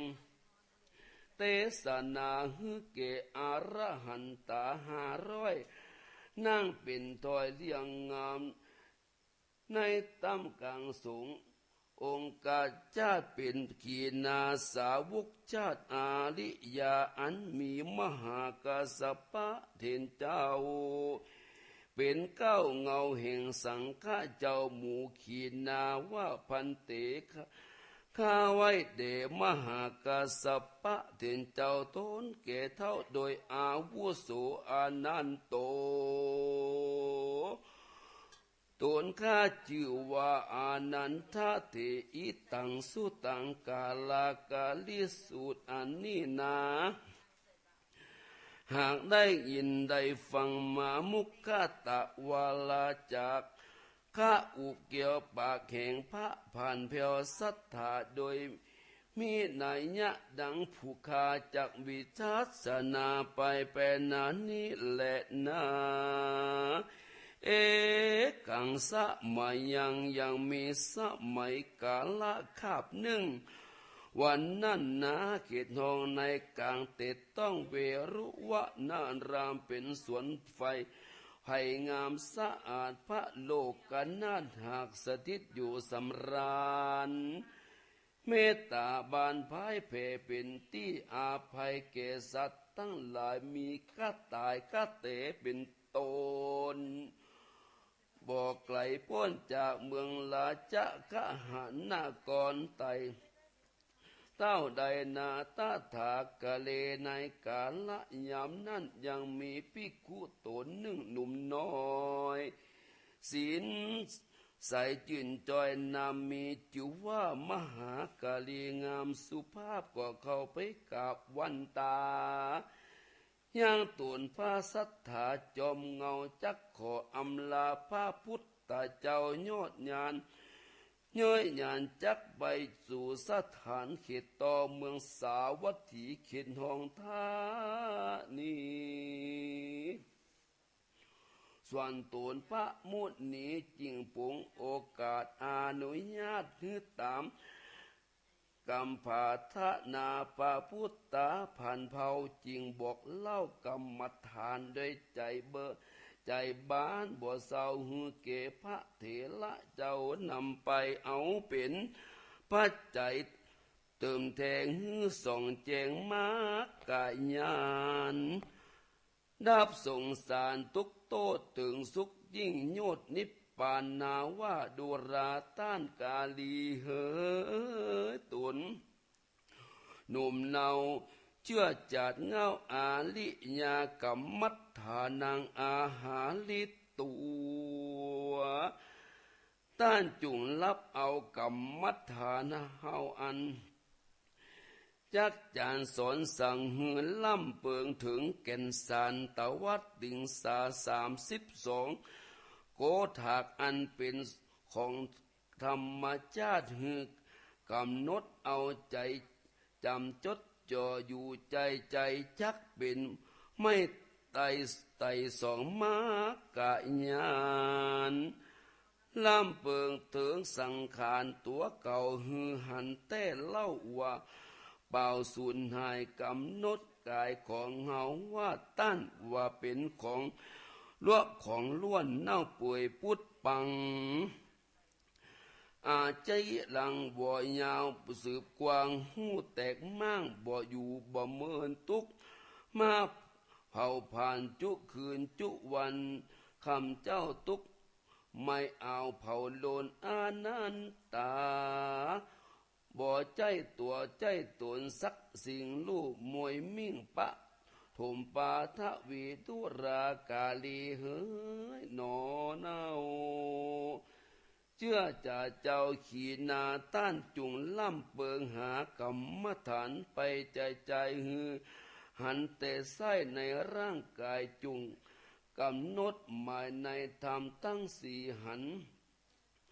มันติว่าเป็นแก่นเป็นสารเอากรรมฐานเป็นตีจังเป็นตีตั้งการภาวนาตั้งแต่เกสาโลมานาคาทันตาตาจูไปจูจอดตั้งเต่ายอดมัตตะเกมัตตะลุงคังหันเป็นอนิจจังทุกขังอนัตตานั่นแหละนะด้านก็จักได้ถึงอรหันตาวันหนึ่งนาไปนาจุงอดถมทับบ้ามเปงไปจักถึงสุขเสถียรยาวยิ่งกว่าหือเปียก่อสร้างไปเตอะหนาตั้นเหยตาในกาละยามนั้นเหล่าพระกาลีเห็นเจ้าตนสุภาพก่อนบน้อมขาดอำลาอย่างพระสัทธาตนผ่านเป่าเอาตนเตียวเข้าสู่เมืองสาวัตถีลาจะธานีเต็ดตองเขายังจดห้องป่าจ้าแดนดงเขตปลดหลง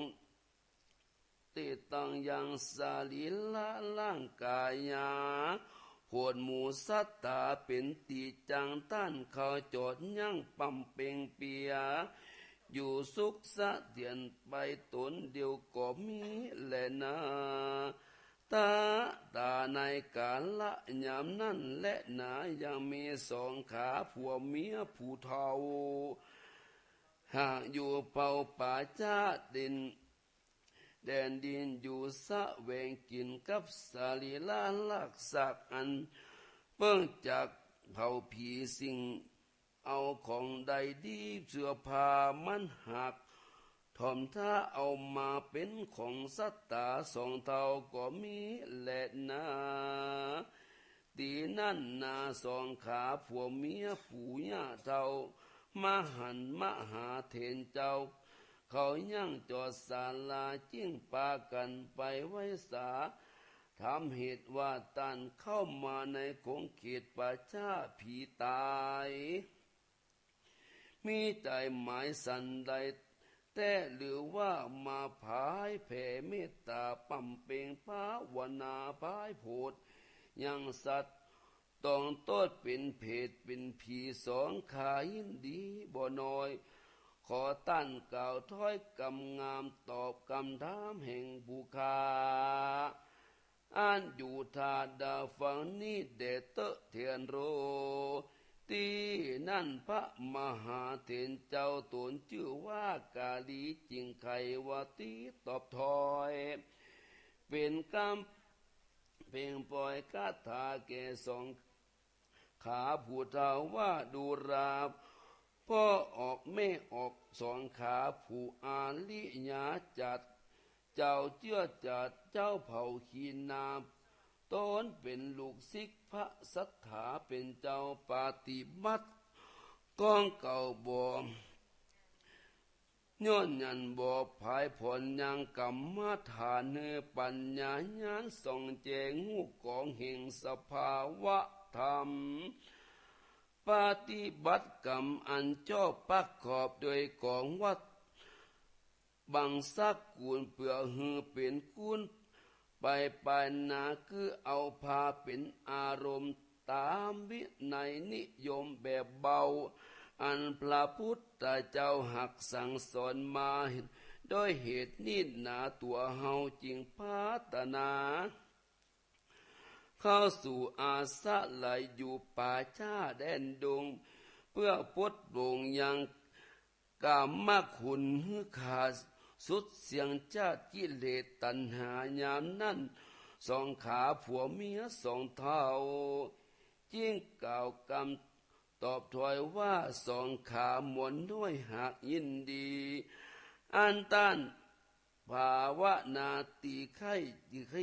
อยู่ได้มาสู่ศาลากลางสู้สารป่าจ้าตู่ม่นคาหากกลัวเป็นไปย้อนอยู่ไกล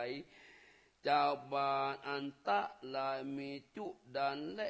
แห่งหุนดังหมู่โจรลู่ญาติคนปาลาบาปมีหลายคนมีกายบ่สะอาดกัวเข้ามาตื่นญาติเอาของบดีหมองามเป็นที่กลัวขำแต่ใส่ขอตันยาอยู่ไกลตัดตีนี่เดเตอ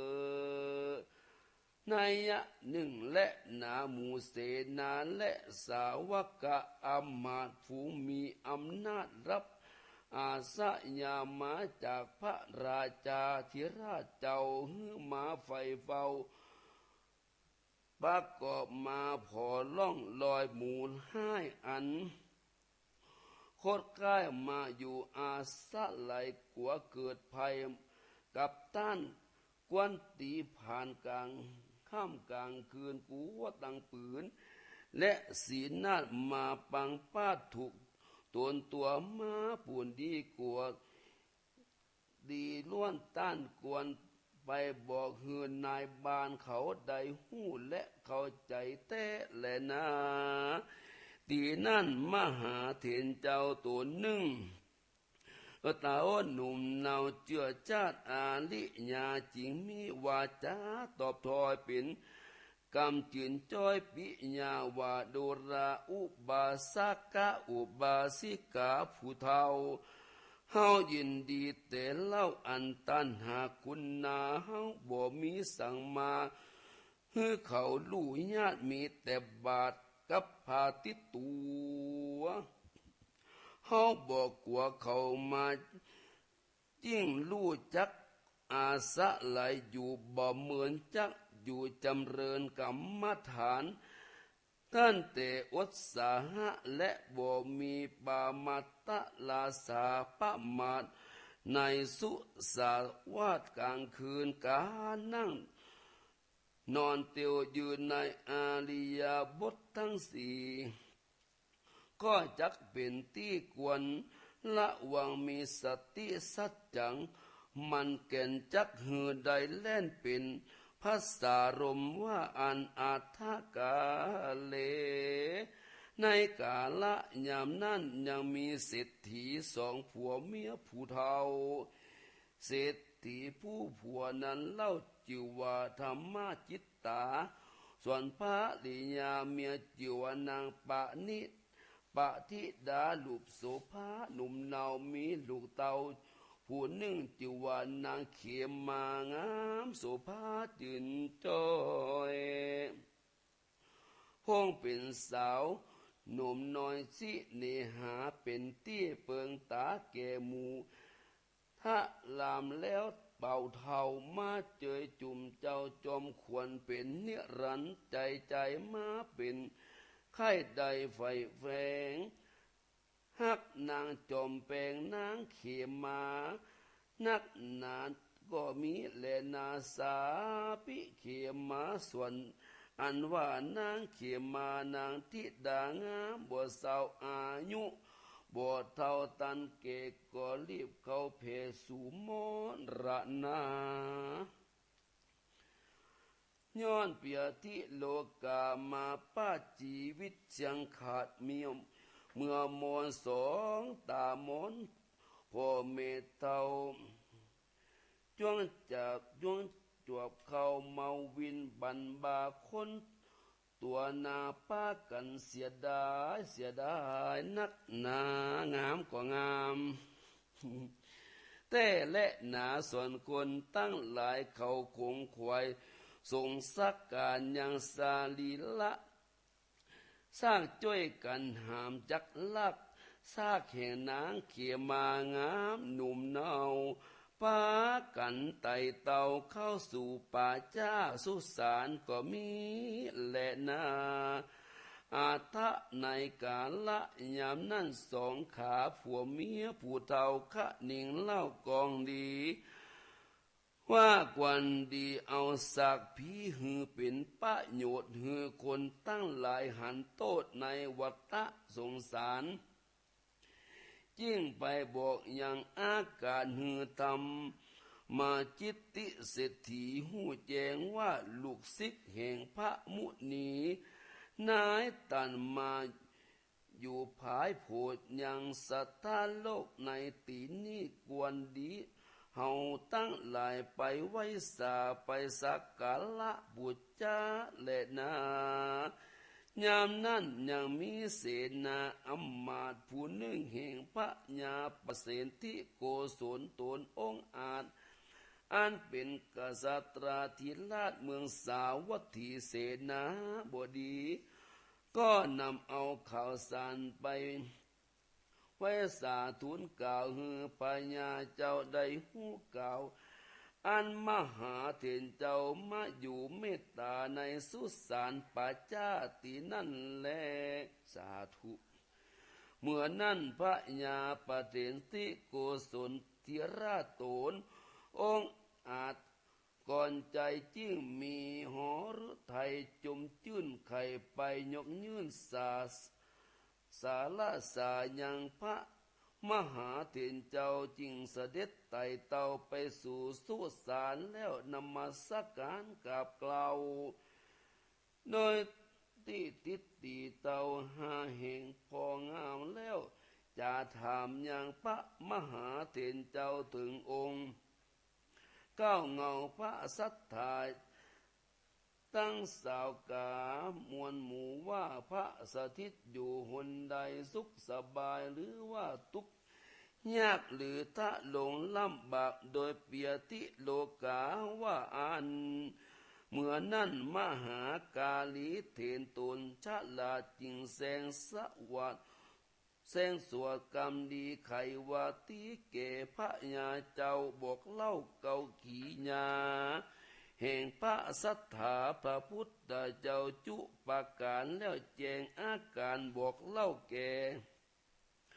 พระญาเจ้าเถราจาว่าขอนผีนางเขมากากวนดีเอาไว้ก่อนในลงบอกกวนพดปุงเผาใหม่ควรเอาไว้เป็นเปสนาเพื่อหืออยู่กาว่าจะละเจ้าตังคนหนุ่มเท่าอุปาสกะอุปาสิกาติเอากันมาเล็งพอหือได้หันต่อยังตาจักได้ปิจาลนาหือหูว่าก็จักเป็นคู่สอนใจจักเป็นปัจจัยไปนาอุตสาหะถ้าฟังไปตังเฮาจักไข่ตึงเจ้าหูตนแห่งเปจนาป ะหูจะนาอามาตาปันหังสู้ตัวเตนะอุปาเถนากุสลังปันหังอาจิงหิงสูติมหาจาละดุรามหาลาโตนองอาจุงหือคนตั้งหลายมาฉลาดในธรรมเฮือมาหูยังกฎกรรมธรรมชาติว่ามีอำนาจมากเหลือหลายการเกิดการเก็บการตายแห่งมนุษย์คนเหนาลุ่มฟ้ามีทุกทวนาหมู่ยิ่งใจพ้องหินรีบตายเมื่ออายุยังหนุ่มผิวพรรณชุ่มกำลังงามพ้องก่อทะลามแล้วแถวเทามาจูลาก่อมาจองห้อยลู่เอาไปพ้องกำลังมีไว้มัวม่วนก่อฟังมาด่วนตายไปมีต่างๆนานาและนาอันว่าการตายนี่นะพ่อแม่พี่น้องตั้งหลายเฮยโปรดลานาจารย์หากตั้งไว้ในโลกกลุ่มใต้เป็นเปสนาว่าต่างๆนานาสอนบอกตามดังออกในกัมปีกะตำยังคอนผีหือแจงหากเก่าแซงไว้เป็นเปสนาเพื่อหือคนตั้งหลายปวงปัญญารู้สอดหือหู้ลอดดวงธรรมหือจดจำเอาไว้จักเป็นไม่ไต่ส่องต่างเดินเพื่อหือจำเริญกรรมฐานจักติดตามตนไปใจหือปันใดถึงเวียงเกี่ยวหยดนี้ละปานดูละกาละตันตั้งหลายจุผู้จุงเอากันมาพำหูอย่างเปสนาอันเป็นปัญหาในซากผีหือแจงตามดังเฮาจักเก่าแสงสำแดงธรรมอันว่าการหือต้มน้ำหือเดือดบ่หือแห้งเหือดแล้วปงลงหือเย็นเพื่อหือเอาจำละสารีละซากผีนั่นคือมาได้ตัวทำสองประการอันมีในสันดานแห่งคนเนาตั้งหลายลุ่มเหล่าทุกตัวนาทุกคนได้แก่กุศลและอกุศลอันคนเฮาหากกะทำไว้จักมีน้อยใหญ่สักปานใดก็ย่อมเป็นปัจจัยสร้างก่อติดตัวต่อตามตนหากเป็นกุศลกองดีตีกะทำไว้ก่อจักติดไตเตรียมตนไปใจตราบถึงนิพพานดับสงสารทุกโทษถึงสุขวิโรธจอยบานส่วนอกุศลนั่นนาตั้งบดีจั่วให้ย่อมติดตามเป็ดไปตัวตามหื้อถึงความลำบากถ้ารงทุกข์ยากเป็นเนียรันตั้งแต่ปัจจุบันจัดนี้บาปจักจ้องจี้ถ้าราบถึงจัดนาอากุศลตัวเข็นข้าปายนาสู่อบายภูมิป้าลงขุมนรกมกไม่ตกนรกอเวจีและนาผู้กาละผู้ใดกะทำกุศลบุญไว้นักกวางกึดบ่สร้างสิ่งก้องดีตานักศีลภาวนามีบ่ขาดหากสุดเสียงชาติเป็นคนบุญกุศลเตียนย่อมติดตามตัวไปใจต้านหลับใดเข้าสู่พระนิพพานดูจะดังหมอน้ำอันปุ๋งลงวางหื้อเย็นนั่นและนาดูรามหาบ่พิเจ้าอันว่าก่อนเสา3ก่อนตีตั้งน้ำห้อนนั่นคือได้เราตั้ง3อันหื้อกำเนิดยังเป็นตีเวียนเกิดเวียนตายแห่งสัตว์ตั้งหลายจุผู้จุงพรำหูเตอะนาคือกามะ ภาวะตัณหารูปาภาวะตัณหาและอารูปาภาวะย่อมเป็นตีเวียนตายเวียนเกิดบ่เป็นตีประเสริฐสักภาคการหลังเตื้อกรรมบันดาลหือเป็นสัตว์ดีละฉานตัวถอยไร่ต่างลางเตื้อก็ได้เกิดเป็นคนดีลางเตื้อไปตกอาเวจีถ้าลงลำบากลางเตื้อมาตกทุกข์ยากเป็นคนขอกินลางชาติมาเป็นคนเมาวินบันบากรรมทะลงเนินจ้าทรมานตกทุกข์ผ่านกันยากกรรมวิบากมาสนองและนาโยกาโจระเจ้าตั้งหลายเตียนย่อมแหน่งนายยังภาวะตั้งสามอยู่ใจใจพันแต่ใครใดตังพระนิพพานอันเป็นสุขเจยบ้านจริงโยดดับทุกโทษในวัฏฏะสาครก็ย้อนภาวะตั้งสามหู้จักไว้คอนเอียงบิดเบียงเปปังมีแต่อานิจจังทุกขังอนัตตาแน่แจงตามดังพระแสงเทศนามาขีญะอันเทศนาวิเศษจากห้องเหตุปากินนกถาตัณหาสามเงาผูกสองก็บังคมสมเร็จสาเดช สาธุสาธุสาธุ กี่โมง ยังบ่ เรี ถึ ยง งตีสามเตื้อ ผูกสามเนี่ยมีอยู่นะ มีผูกสาม เอาผูกสามต่อบ่ ได้ ได้ นิมนต์ผูกสามต่อเลย ขอสารนาสกรรม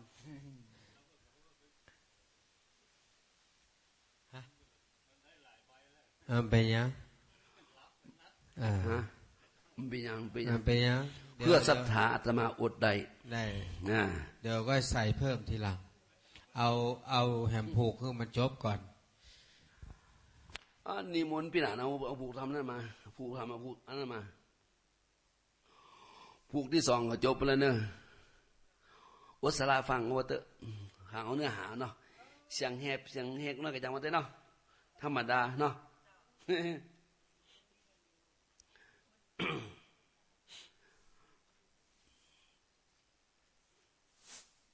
อันนี้อยู่ก่อนน้ำหมดเลยเนาะ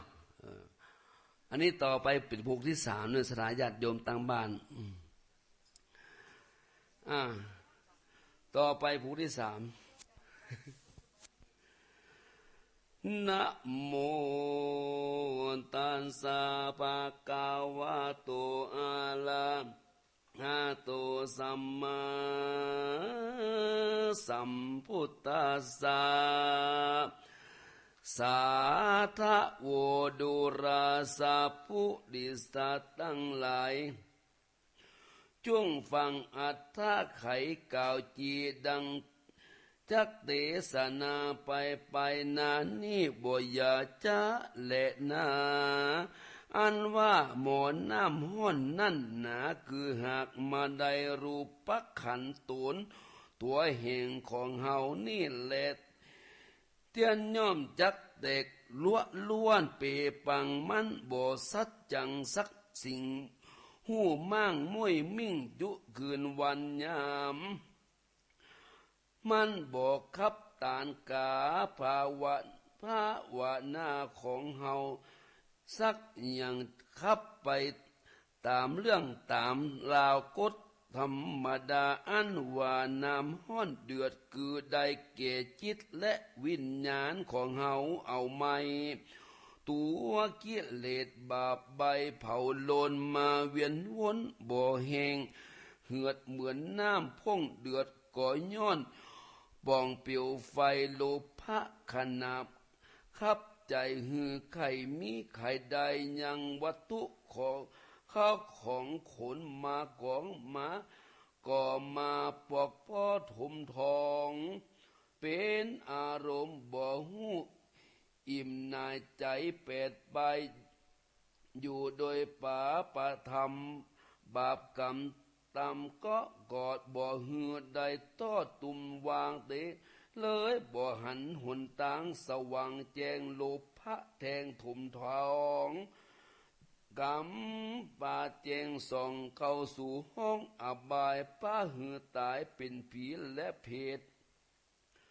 มาเฝ้าอยู่ในขีดไปนานเป็นทุกตอละมันมัดผูกผง หมู่หลานและลูกเขาก็ทำหาป่าหือป่อแม่ปิตามนาตะรงกำเวนเวว่าข้อขอดหาเขากึดฮอดก่อจักยอตานไปหาหมอกเขาออกว่าสาและเดือนจี้ปีใหม่เขากึดใจใดจริงตานต้อยหาตามกาละเวลาและนาลาจาส่วนอันว่าพระยาป้าเสนที่โกศลที่ราชจิงยออัตตบาทวันตาถามยังปัญหาสืบไปนาว่าพันเตข้าเดเจ้ากูอันว่าเขาหากเอาไฟ3 เซนมามัดเก้นยังข้อตีนข้อมือและก้องคอนั่นหากใดทำตัวใดนั่นจาตินั่นพระมหาเถรเจ้าหากหู้แล้วเล่าอย่างกำเปสนาจิ้งตอบเกพระญาจอมจึงเอาว่าทำตัวนี้เล่าหากใดตัวตันหาพุทโตกันเทฝ่ายเส้นมัดอย่างขอนั่นนาคือตัวตันหาอย่างลูกหักปามัดผูกก็กินใจเหือมีแก่การอะไรและเป็นห่วงเป็นเชือกบ่วงติดนับเหนียวมาก็กลุ่มเกี่ยวเหนียวนองหวันจักจ้องบ่หือไปสวะวางบ่จุบ่ดูตั้งใจสักอย่างมันมัวเมาแต่เรื่องลูกและหลานเอามาเป็นอุบายต้านผูกขาดเลยตั้งอยู่ในความประมาทบ่หันดำมาก่อกรรมย่านยุงเหมือนกำปุ้งผ่านสายใหญ่แต่และนาถ้านางป้าเตเจือกแถมเส้นหนึ่งกี่สิที่หนึ่งในเส้นที่2เนาะจากเส้นที่2นั่นมามัดปาตาคือตีนจองไว้คือหากมาได้ตันตัวตันหาอันหักเข้าของนานนาเข้าของขายบ่ฮืออิ่มนายยังวัตถุเข้าของขนมมากองมาก่อมาปอกพ่อบ่หูจักไม่ใจโจรบ่หนาใดไปไหนกับเปิ้นมาเป็นเท่าเถื่อนลงเมืองหวังจำเริญรุ่งเรืองไปนาซ้ำมาตกเป็นข้าลูกหลานลางคนเมาการเมางานพ่อบ่มีจ้องต้นหานั่นแต่บ่หูจักอิ่มจักพอใจนอขอนอบ่อิ่มบ่ค่ายมาหลงคลองไข่สงสารบ่หนาใดไปกินไปตานบอกว่ามีงานน้อยงานใหญ่บ่ได้แฝงไฟสะเวงหาก็ย้อนบ่มีกาละเวลาไปมาหาสู่มัวเมาข้าอยู่กับการห้องก่อเมาลูกเมาล้านจงหอยมาเป็นตุกต่ำก้อยเมื่อหอดหิวแหงหวังเฮือลูกหลานเป็นตรงแหวงเมื่อเท่าซ้ำมาได้กินข้าวกับน้ำตาอายุสังขาราหันพอเท่าเกศใจยังบ่เวหาตังสินละทำมัวเมาทะลำหาตังหัวดำกำเศร้ามาตกเป็นเท่าถอยอาณาถาและนาพ ระลีญาหัตเถอันว่าตัณหาตัวอันนี้นาดุจะดังเจือกเส้นมัดเส้นที่สามบ่เหือใดกายแกนกายแกนยังอิทธินารีหนุ่มดาวมีพระลีญาเป็นเก้าคือตูนกามะคุณมันจ้างมาหนุนมานองมัดจ่องก้องหือวำวายหือคนชิบหายหลายเหลือล้นปลาตัวบ่อป้นย่อมตายไปอันว่าอิทธินารีกับตังพระลีญาเมียมิ่งมันเป็นสิ่งกวนเชื่อใจว่าเป็นภัยยะอันตรายเหลือแลบ่กวนของแว่มักหมุมบ่กวนเอามาเป็นอารมณ์ถมแน่นมันจ่องกังแก้นปลายลูนแม่นว่าเป็นคุณก็มีแต่โสดหันเป็นโตดก็มีมากหลวงหลายป้าคนชิบหายตายย้อนบ่ใจน้อยมาตกต่ำก้อยจีวังพระพุทธังจิงสอนสั่งหือ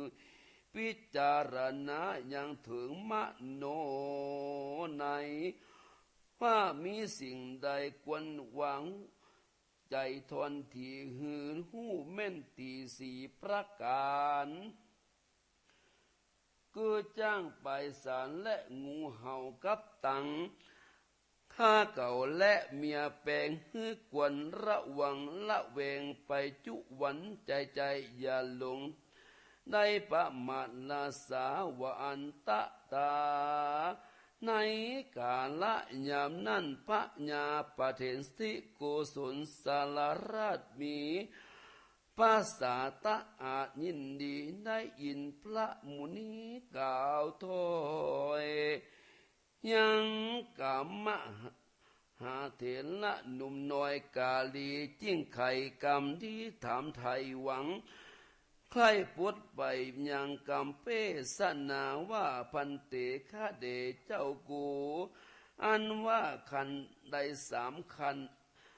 อันเขากายหือผีลงเหือนนั่นหากจักได้ทำตัวใดเล่าจาเทโรอันว่าพระมหาเถรเจ้ารู้แล้วยังกำเกี่ยวเปสนาจิ้งตูนต่อพระญาว่าอันว่าคันใดสามคันนั่นหนาคือหากมาใดภาวะตั้งสามอันเป็นที่เกิดที่ตายแห่งสัตว์ตั้งหลายม้วนหมู่อันของข้างอยู่โดยกิเลสตัณหาเป็นที่ขึ้นลงไปมาหาสู่คือสัตว์ต่างหลายกองข้างอยู่ทรมานถ้าลงตกไปนานเวียนตายเวียนเกิดลางจากก็เกิดเป็นสัตว์ดีละฉานปาป้ามานบ่ได้ลางเตื้อตกต่ำไตไปนานแต้และหนาปัญญาปเทนสิโกศลจึงถามปัญหาแถมว่าอันที่ตามไฟไปนาข้ามผีตายนั่นได้แก่ทำได้จาพระมหาเถรเจ้าหูแล้วยังปัญหาเกี่ยวเปสนาจิ้งไขกิญาคือเกพระราชาจึงเจ้าว่าตามแบบเบ้าโบราณอติตากาละก่อนเก่าคนแก่เท่าหากตัวตามแปลงไฟย้ำไว้ส่องในเขตห้องข้าคนตายอันนี้ต้านกฎหมายหือหู้ได้แก่คนจูผู้เกิดมาในโลกโลกาคือต้านเตือนสติหือมีพิจารณาตัวเหตุหือสังเกตถึงตัวตนว่าเกิดเป็นคนหือใส่ส่องแจงหู้แจงแห่งกองให้และกองดีแล้วหือหนีเสียตังบาปอย่าได้แบกหามตัวบาปกรรมอย่าเป็นคนมัวดำมืดบอดเป็นคนเมากอดอุปาทาน เกิดมาในวัฏฏะสงสารนี่หนาหลังชาติอย่าได้ป้ามาในชีวิตตนอย่าหลงเมาวนไปสู่ต่างมืดเศร้าฮือตั้งอยู่ในศีลธรรมพระเจ้าแห่งพระศาสนาแดเตอโสติปรายาโนคนเฮานี่หนาลางคนเกิดมาสู่ที่สว่างแจ้งบุญเติมแทงปบปศาสนาปบปิดปันติตานักผาดมาเป็นคนฉลาดโดยปัญญาปฏิรูปเทสะเทสาดังข้าวของนานน้ำมั่งหมุนตุนเต้าเป็นเจ้าเขาเจ้าของบุญมาสนองตัวตอบฮือบังเกิดมาพบที่สว่างแจ้งไปติดไปก่อแจงบุญเติมแทงจิวว่าเป็นการายงามโสติบระยาโนร่างคนนั่นหนาเกิดมาพบพระศาสนาของเขตในประเทศแห่งคนดีเป็นคนมั่งหมุนมีทุตตั้งพบตานแจงสว่างโดยปัญญาปิตามันดาผมเมใจกว้างแผ่กุศลลูกแห่งตนป้อยบ่อตัวตามไตบ่เอาใจใส่ก้องดีเอาตัวหนีเหินห่างเกิดมาตี้แจงสว่างป้อยไปตามมืดบอดคนเดียวบ่อไตเตี้ยวกองต่างสว่างแจงซ้อหาบาปแท่งถมนา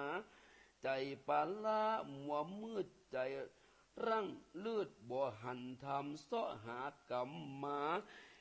เขียนซ้อหาเวรมามัดผูกหันต่างทุจริตเป็นชอบใจสู่ชอบอันตะปาลาเป็นคนเกิดมาตีแจงป้อยเอาบาปมาเติมแทงเมื่อปลายลูนบาปมาหนุนมาแทงได้จิวว่ามาแจงไปสู่ติมืดจ้าแลนาตะโมโสติบระยาโนอันว่าคนเฮานี่หนาเกิดมาบ่ใจตี้ประเสริฐในข้ากูลกำเนิดมิจฉาทิฏฐิข้ากูบที่มีข้ากูลที่มีแต่ความมืดบอดบ่หูลอดกองทำมัวกะตำกองบาปใจนั่นหยาบโดยอากุศลเอาตัวตนนี้ออกมาเป็นคนนอกศาสนาบ่เข้าวัดเข้าว่าไว้สาพระเจ้าเป็นคนดำกำเศร้าจุวันจุยำแต่ว่าตัวเองบ่ตัวตามข้ากูลเจือชาติบ่เอาวงสายญาติที่เป็นคนดำเอาตัวจำหนีออกนี้กว่ามาหลวงเข้าป่าดงดอนเอาตัวถอนห่างล่างเสาะก่อสร้างแต่กลางดีมามืดไปสว่างเนาะหากตัวหนีจากบาปลูกขันนาโมหะเข้าสู่ศาสนาเป็นติจังเอาตัวตั้งอยู่ในศีลธรรมเอากุศลกรรมเป็นต่างเตี้ยวไตใจเฝ้าไฟต่างตานมีศีลบันดีจมชื่นใจต้องตื่นพาวันนาปั้มเป่งเมตตาเติมแทงอันนี้และได้จิวว่ามามืดเลี้ยวไปสว่างแจงตะโมตามะปรายโนคนแถมพวกดำพวกนึ่งได้เกิดมาพบต่างมัวมืดบ่เจือพืชและข้ากูลบ่หุมต่างบุญไปหนุนต่างบาปใจบ่อาบโดยต่างศีลธรรมเสาะหากรรมมาจอดเสาะเอาเวรมาคล้องขอดคำขีใจบ่หันเหปิกปอกมาจมไปได้จมในข้อแข่งตัณหาอาหิลิกาใจบ่อายต่อบาปอโนตาตัปปะใจนั่นยาม บ่สะดุงกัวอบายว่าคนเฮาตั้งหลายนี่นามีแต่กาละประมาทลาสาบ่มีปิจาละนากึดดันสดบ่กึดฮอดถึงตัวตนองค์พระทศพลตนผ่านเผาพระพุทธเจ้าไขกิญาพระหักสำแดงฮือหูว่าคนเฮาจูผู้ใดใจสติปัญญาฮือปิจารณาไปใจเอาสติปัญญาเป็นไม่ไต่ส่องต่างเดินแม่นหวังความเจริญไปนาก็อย่าฮือใจถอยจ้าโดยบาปกรรมฮือมีศีลธรรมประกอบเลี้ยงชีวิตจ่อเป็นสัมมาอาจีโวอะลาโภบ่มีใจละโมบใจขีโลภโดยตัณหาหันวัตถุของนานาแห่งเปื้อนใจบอกทำเถื่อนเบียดบังเอาดังจุเผาหลอกตมเอาจมเปื้อนล่มบวมวายเฮือเปื้อนชิบหายซ้ำเสียงมดเลียงเกี้ยงที่อยู่อาศัยฮือเอาใจเฮาไปใส่ใจคนอื่นตั้งคนต่างไข้สุขจื้นเหมือนกันอย่าไปหันแต่ต่างไขมีไขใดมันจ้างเป็นของห้อนใหม่เมื่อปลายลูนกำมาหนุนเวนจ้างมาหนุนตอบแทงฮือตัวใดหิวหอดแหงเมื่อปลายหลังตุกข้าโตทุกตังทุกกาตานังฮือป้ากันระวังไปแต้นอใจฮือตุกแก่คนอื่นมันจ้างมาได้ตนเมื่อปลายลูนศรัทธาท่านตั้งเลยเฮยตั้งหญิงตั้งใจจุผู้ฮือป้ากันมาพำหูนแล้วจำไปก็จักเป็นปลาไถย่างคือเขาห่อเป็นเสบียงตั้งเตียวต่อเข้าสู่มักกะยานอย่าเมาสงสารนี่นามันบ่เป็นเก่นแก้วบ่หืนแล้วดังแก้วมะโนในสงสังขารันคนเหล่านี้พระหักเก่าจี้จะไขว่ามันบ่เป็นเก่นเป็นสารใดๆหู้เหตุไว้เวียงคอนสิ่งใดๆเป็นกรรมเก่นก่อนก็หู้ลุค่ำจุลาโสอันองค์พระพุทโธตนผ่านเบาหากได้เทศนาแล้วแต่ตั้งหลังว่าหือเฮาตั้งหลายอย่าได้ป้ามาดลาสาหือใจสติปัญญาร่ำเปิงพิจารณาเตืองตัวไปใจหือระวังละไว้ยังชีวิตและหนอวิญญาณว่าโลกเฮานี่มันหากมีภัยและอันตะหลายประการอย่าเฮือนใดมาป้านเกี่ยวคองอย่าเฮือนใดมาจ้องก้องหมู่พยายาเฮือมีสติมาขอดไว้ก่อนใจปากต้านเจียนจ่าดังปะกะตามการนั้นนะใหญ่น้อยก็จักเป็นตีเรียบร้อยจุอันว่าโลกในปัจจุบันนี้ภัยยะหากมีมากเหลือหลายกับต่างอันตรายก็ถึงมีมาถมทาจ้างป่าคนเฮาตกต่ำจ้าและขาดจีวังอันว่าภัยยะภัยยังนี่หนาย่อมเกิดมากับคนตั้งหลายหลุมฟ้ามาเข็นฆ่าแก่ชีวิตของคนภัยยะจำพวกนึ่งนามาบันดาลหือเจ็บไข้ใดภัยยะเป็นโรคกาไล่ขาดทรมานมันเกิดมากับอาหารการกินการอยู่มาใหม่อันเขาเป่งใส่หืดดีหืดลำจวนครับจำหืดซื้อจ่ายแลกอาหารแตก ล่อลวงตาพ่องก็ปลอมแปลงมาลวงไล่เหือใดใจจ่ายเงินดี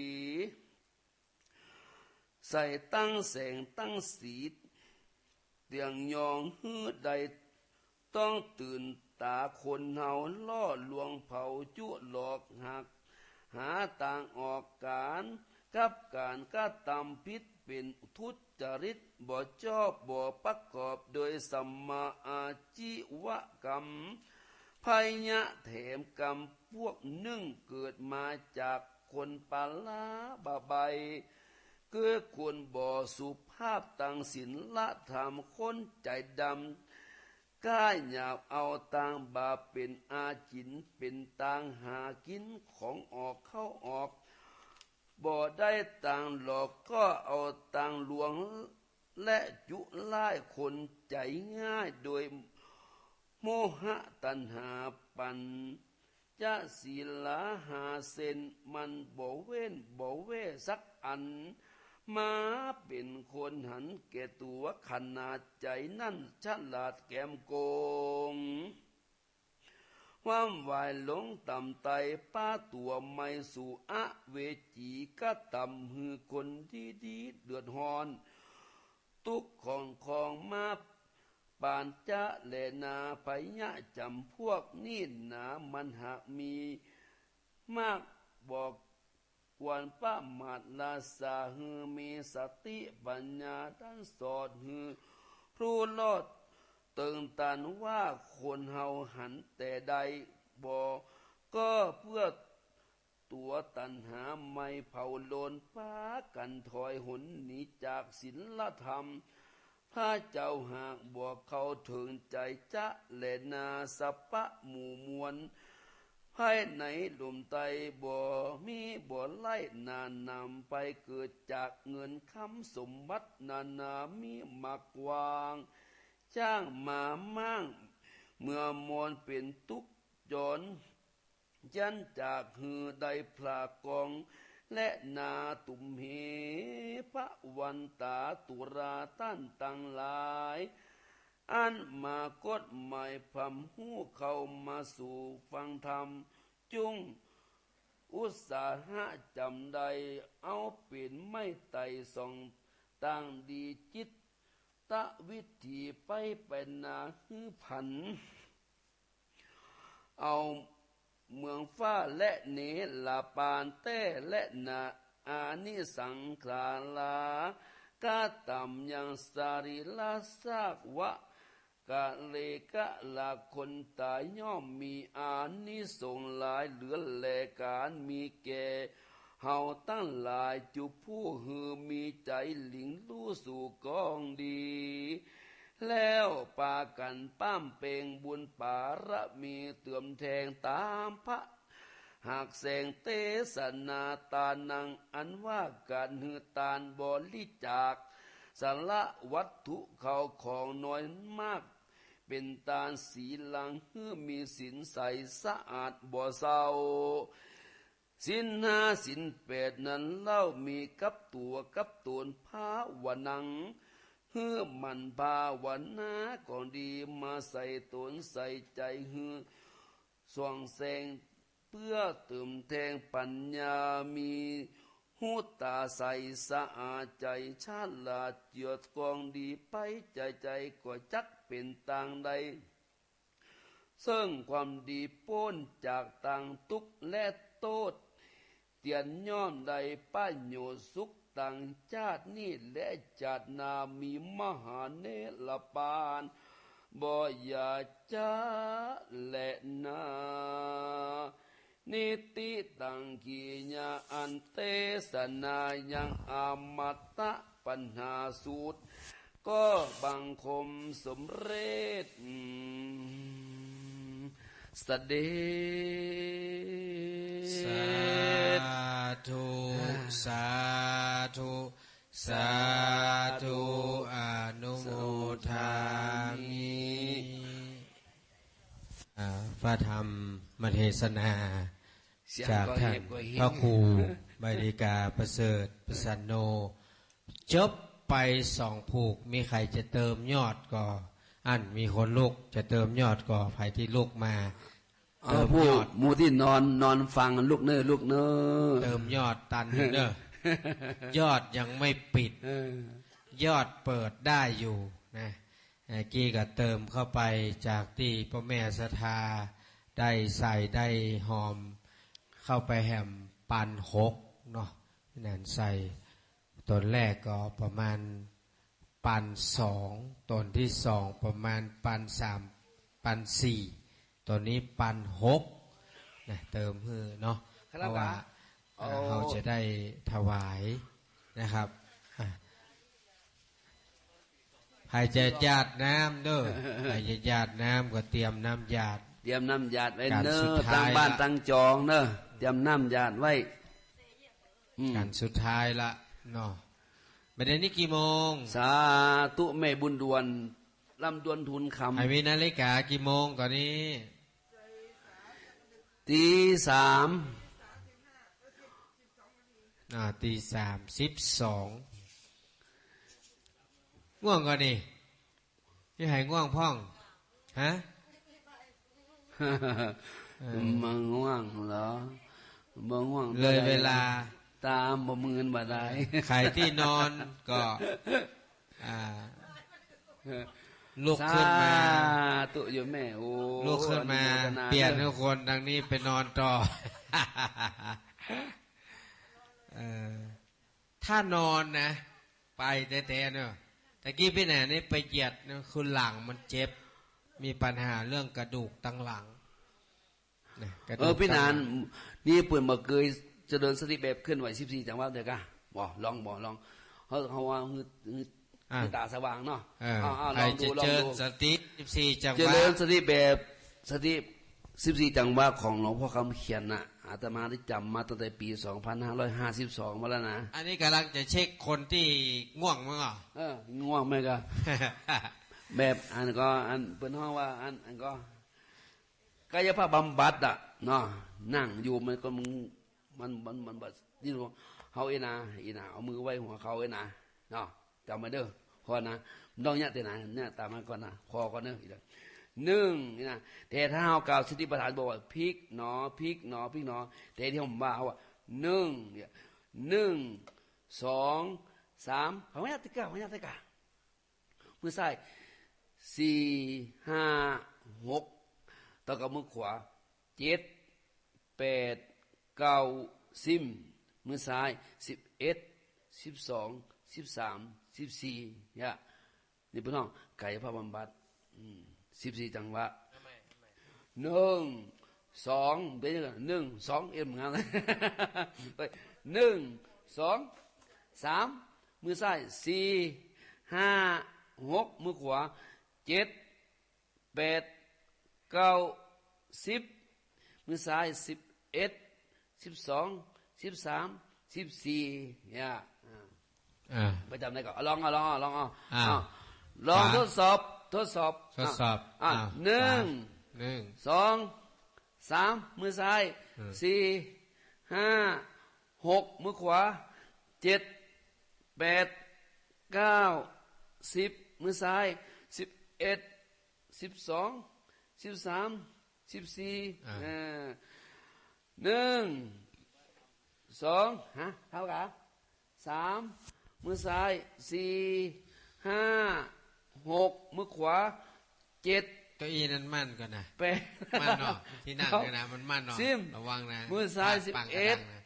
11 12 13 14นั่งเก้าอี้นั่งดีร้องตายงักเนอะจะมึงก็ตายงักแปลว่าตั้งหงาย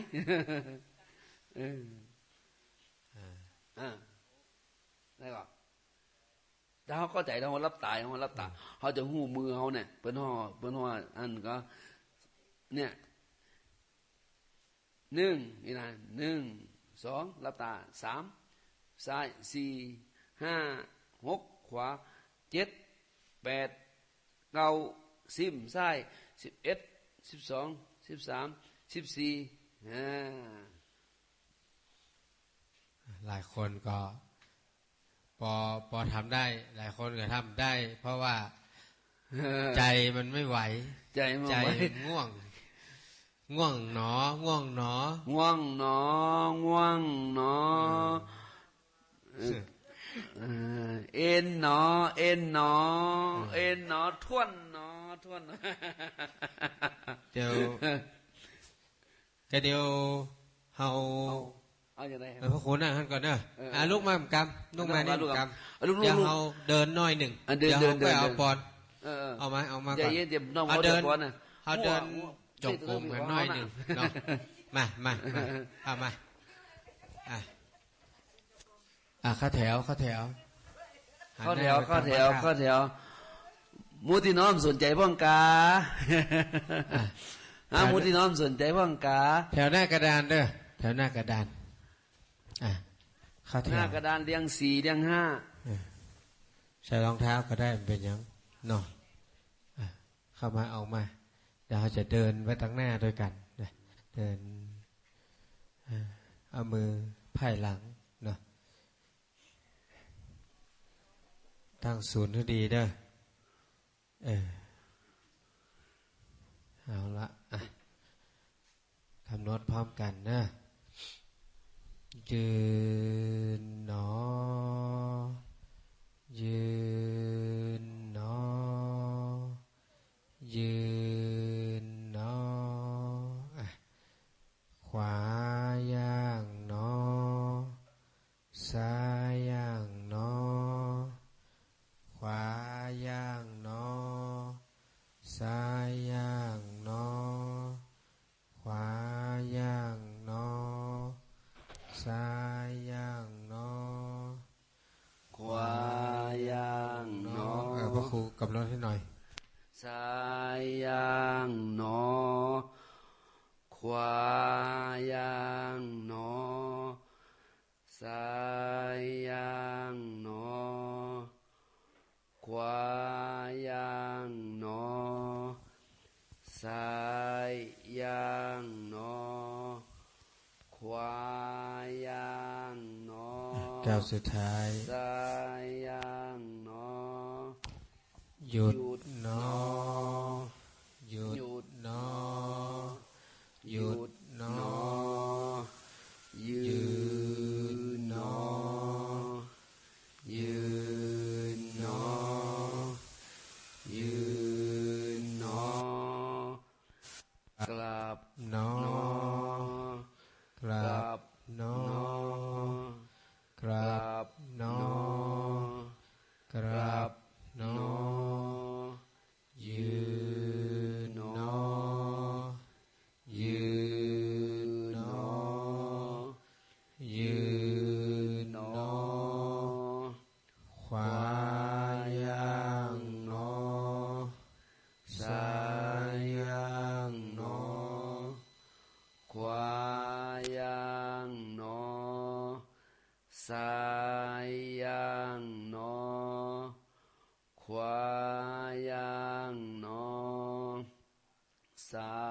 ยย่างหนอขวาย่างหนอซ้ายย่างหนอขวาย่างหนอซ้ายย่างหนอขวาย่างหนอก้าวสุดท้ายซ้ายย่างหนอหยุดหนอหยุดหนอหยุดหนอยืนหนอยืนหนอยืนหนอกลับหนอกลับหนอกลับหนอกลับหนอยืนหนอ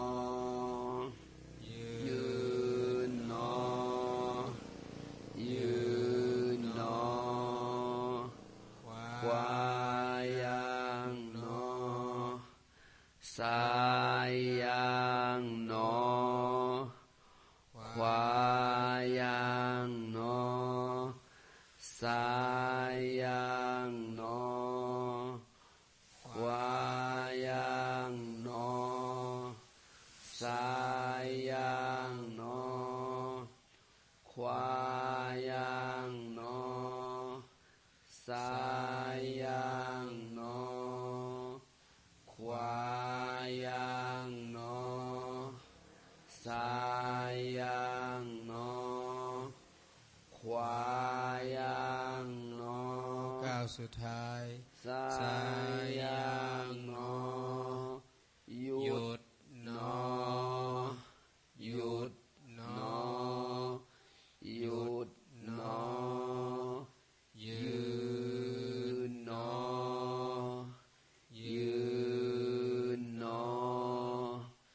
ยืนหนอกลับหนอกลับหนอกลับหนอกลับหนอยืนหนอยืนหนอยืนหนอควายยังหนอสายยังหนอควายยังหนอสายยังหนอควายยังหนอสายยังหนอควายยังหนอสายยังหนอควายยังหนอก้าวสุดท้ายสายยังหนอหยุดหนอหยุดหนอหยุดหนอยืนหนอยื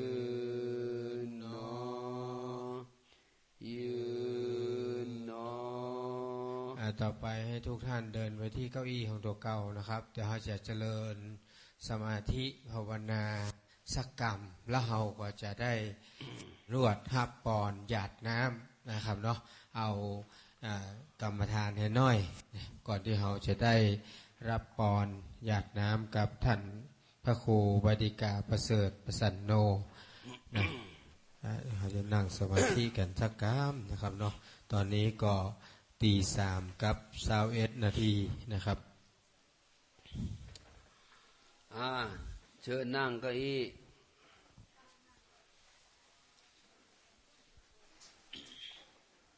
ปนมือ ทุกท่านปนมือนะกุยนอนก็นมือก็ได้ เอาว่าตามข้าพเจ้า ขอระลึกถึง คุณพระพุทธเจ้า คุณพระธรรม คุณพระสงฆ์คุณบิดามารดา คุณครูประชาอาจารย์ จงมาดลบันดาล ให้จิตของข้าพเจ้า จงสงบ และเป็นสมาธิด้วยเถิด อุกาสะอุกาสะณโอกาสบัดนี้ ข้าพเจ้า ขอสมาทาน สมถกรรมฐาน วิปัสสนา สติปัฏฐานสี่ ขอคณิกาสมาธิ อุปจาระสมาธิ อัปปนาสมาธิ และวิปัสสนาญาณ16 จงมาบังเกิดขึ้น ในขันธสันดานของข้าพเจ้า ข้าพเจ้าจะตั้งสติกำหนดไว้ที่ลมหายใจเข้าออก หายใจเข้าก็กำหนดรู้ หายใจออกก็กำหนดรู้3 หน 7 หน 100 หน 1,000 หน ตั้งแต่บัดนี้เป็นต้นไปเถิด สาธุสาธุเอามือไว้นะคะน้อมจิตมาที่มือซ้ายยกหนอยกหนอยกหนอมาที่ตักมาหนอมาหนอมาหนอพลิกหนอพลิกหนอพลิกหนอลงหนอลงหนอลงหนอถูกหนอถูกหนอถูกหนอน้อมจิตมาที่มือขวายกหนอยกหนอยกหนอมาที่ตักมาหนอมาหนอมาหนอพลิกหนอพลิกหนอพลิกหนอลงหนอลงหนอลงหนอถูกหนอถูกหนอถูกหนอนั่งตัวตรงดำรงสติให้มันหลับตานั่งหนอนั่งหนอนั่งหนอน้อมสติมาที่ปลายจมูกของเราหายใจเข้าพองหนอหายใจออกยุบหนอหายใจเข้าพองหนอหายใจออกยุบหนอไปเรื่อยๆเนาะจนกว่าจะได้แผ่เมตตา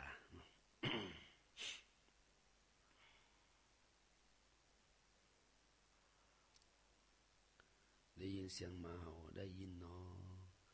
ได้ยินหนอได้ยินหนอ3 ครั้ง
ได้ยินหนอได้ยินหนอได้ยินหนอพอสมควรเนาะน้อมจิตมาที่มือขวาก่อนเนอะยกหนอยกหนอ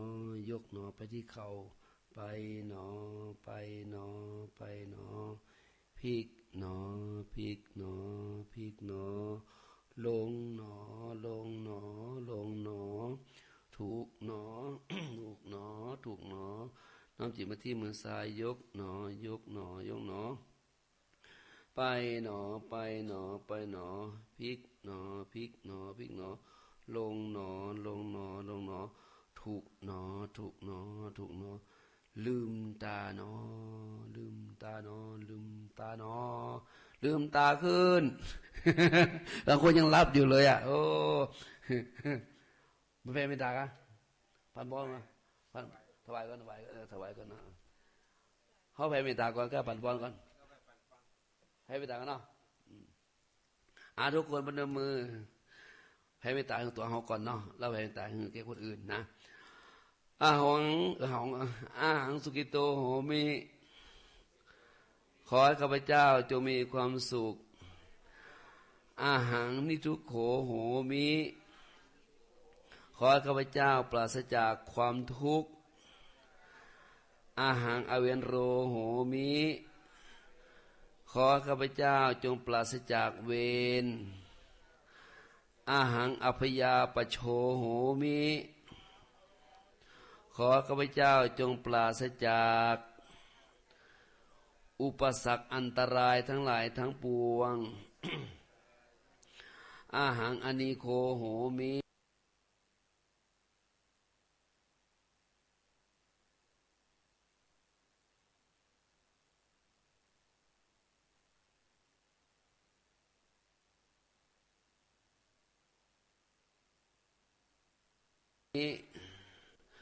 ได้มีเว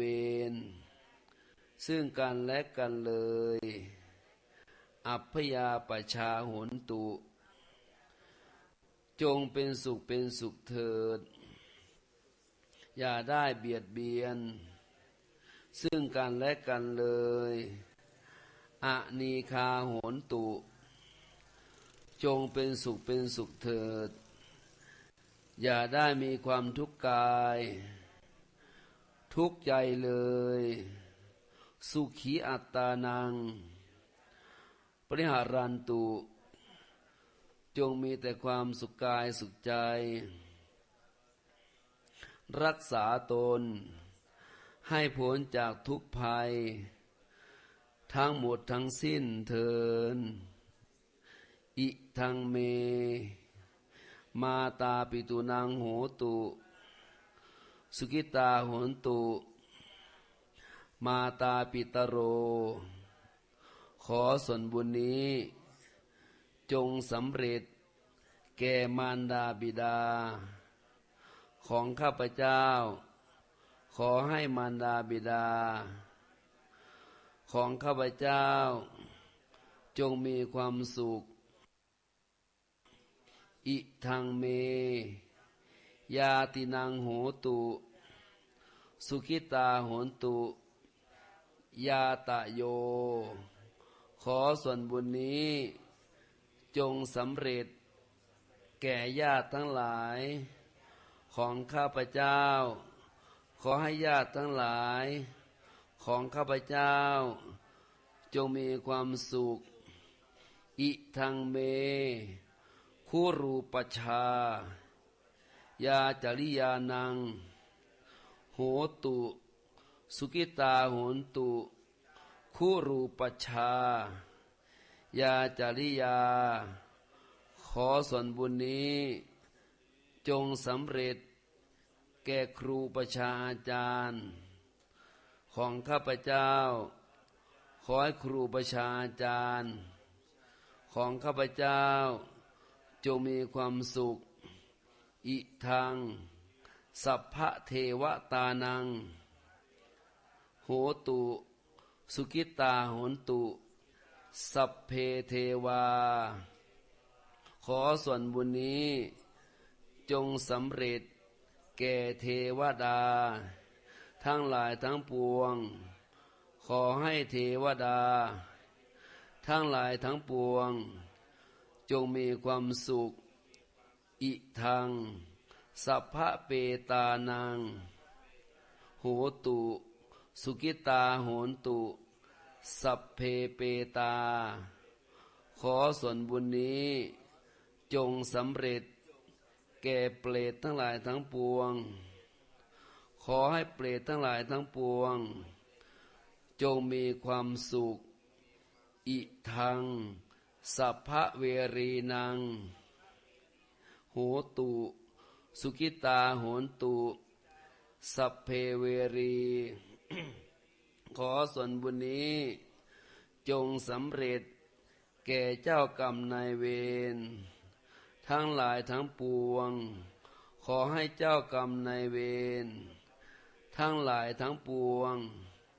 จงมีความสุขอิทังสัพพะสัตตานัง โหตุสุขิตาโหนตุสัพเพสัตตาขอส่วนบุญนี้จงสำเร็จแก่สัตว์ทั้งหลายทั้งปวงขอให้สัตว์ทั้งหลายทั้งปวงจงเป็นสุขทั่วหน้ากันเถิดท่านทั้งหลายที่ท่านได้ทุกข์ขอให้มีความสุขท่านทั้งหลายที่ท่านมีความสุขขอให้สุขยิ่งขึ้นไป สัพเพสัตตาสัตว์ทั้งหลายที่เกิดเป็นชลาภูชาที่เกิดเป็นอันทาชา ที่เกิดเป็นสังเสทาชาที่เกิดเป็นโอปปาติกะจงมารับเอากุศลผลละบุญให้ท่วนทั่วทุกตัวสัตว์เทิน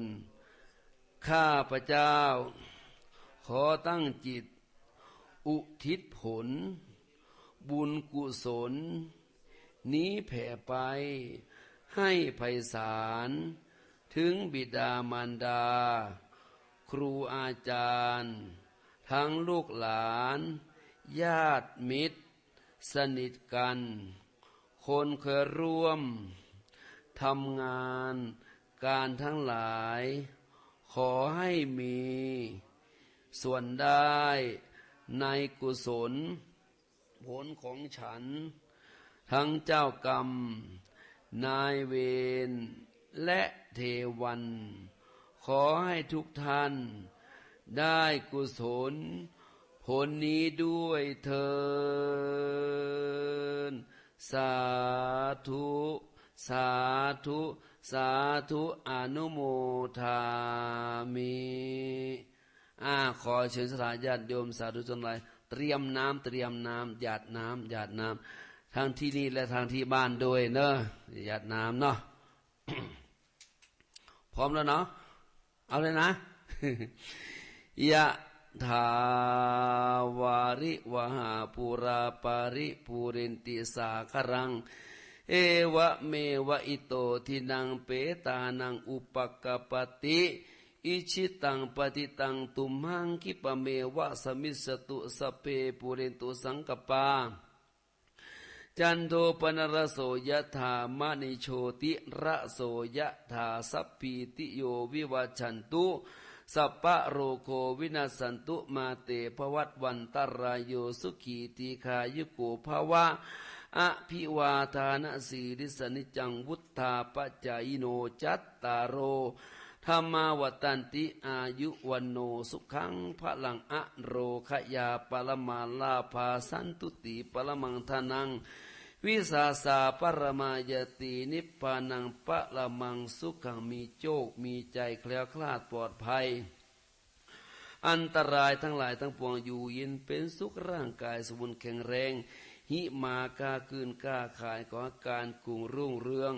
จงเจริญไปด้วยจตุรพิธพรสรสีประการคือมีอายุวันนะสุขะพละปฏิภาณธรรมสารสมบัติคิมุมาปรารถนาสิ่งหนึ่งประการใดขอสมความมุ่งมาปรารถนาสิ่งนั้นด้วยเถิดสาธุสาธุสาธุอนุโมทามิทุกท่านเราจะได้ทำวัดเจ้าหน่อยหนึ่งเนาะก็เดี๋ยวเราจะได้ช่วยกันนะครับในการทำความสะอาดนะบริเวณรอบๆแถวนี้นะเราจะจัดก็องค์ก็อี้รอพระเพราะว่าเดี๋ยว4 โมงปลายใกล้ๆละเดี๋ยว4 โมงปลายพระเพื่อจะลงมาเนาะ ฉะนั้นทุกท่านพนมมือเนออิมินาสกาเลนะพุ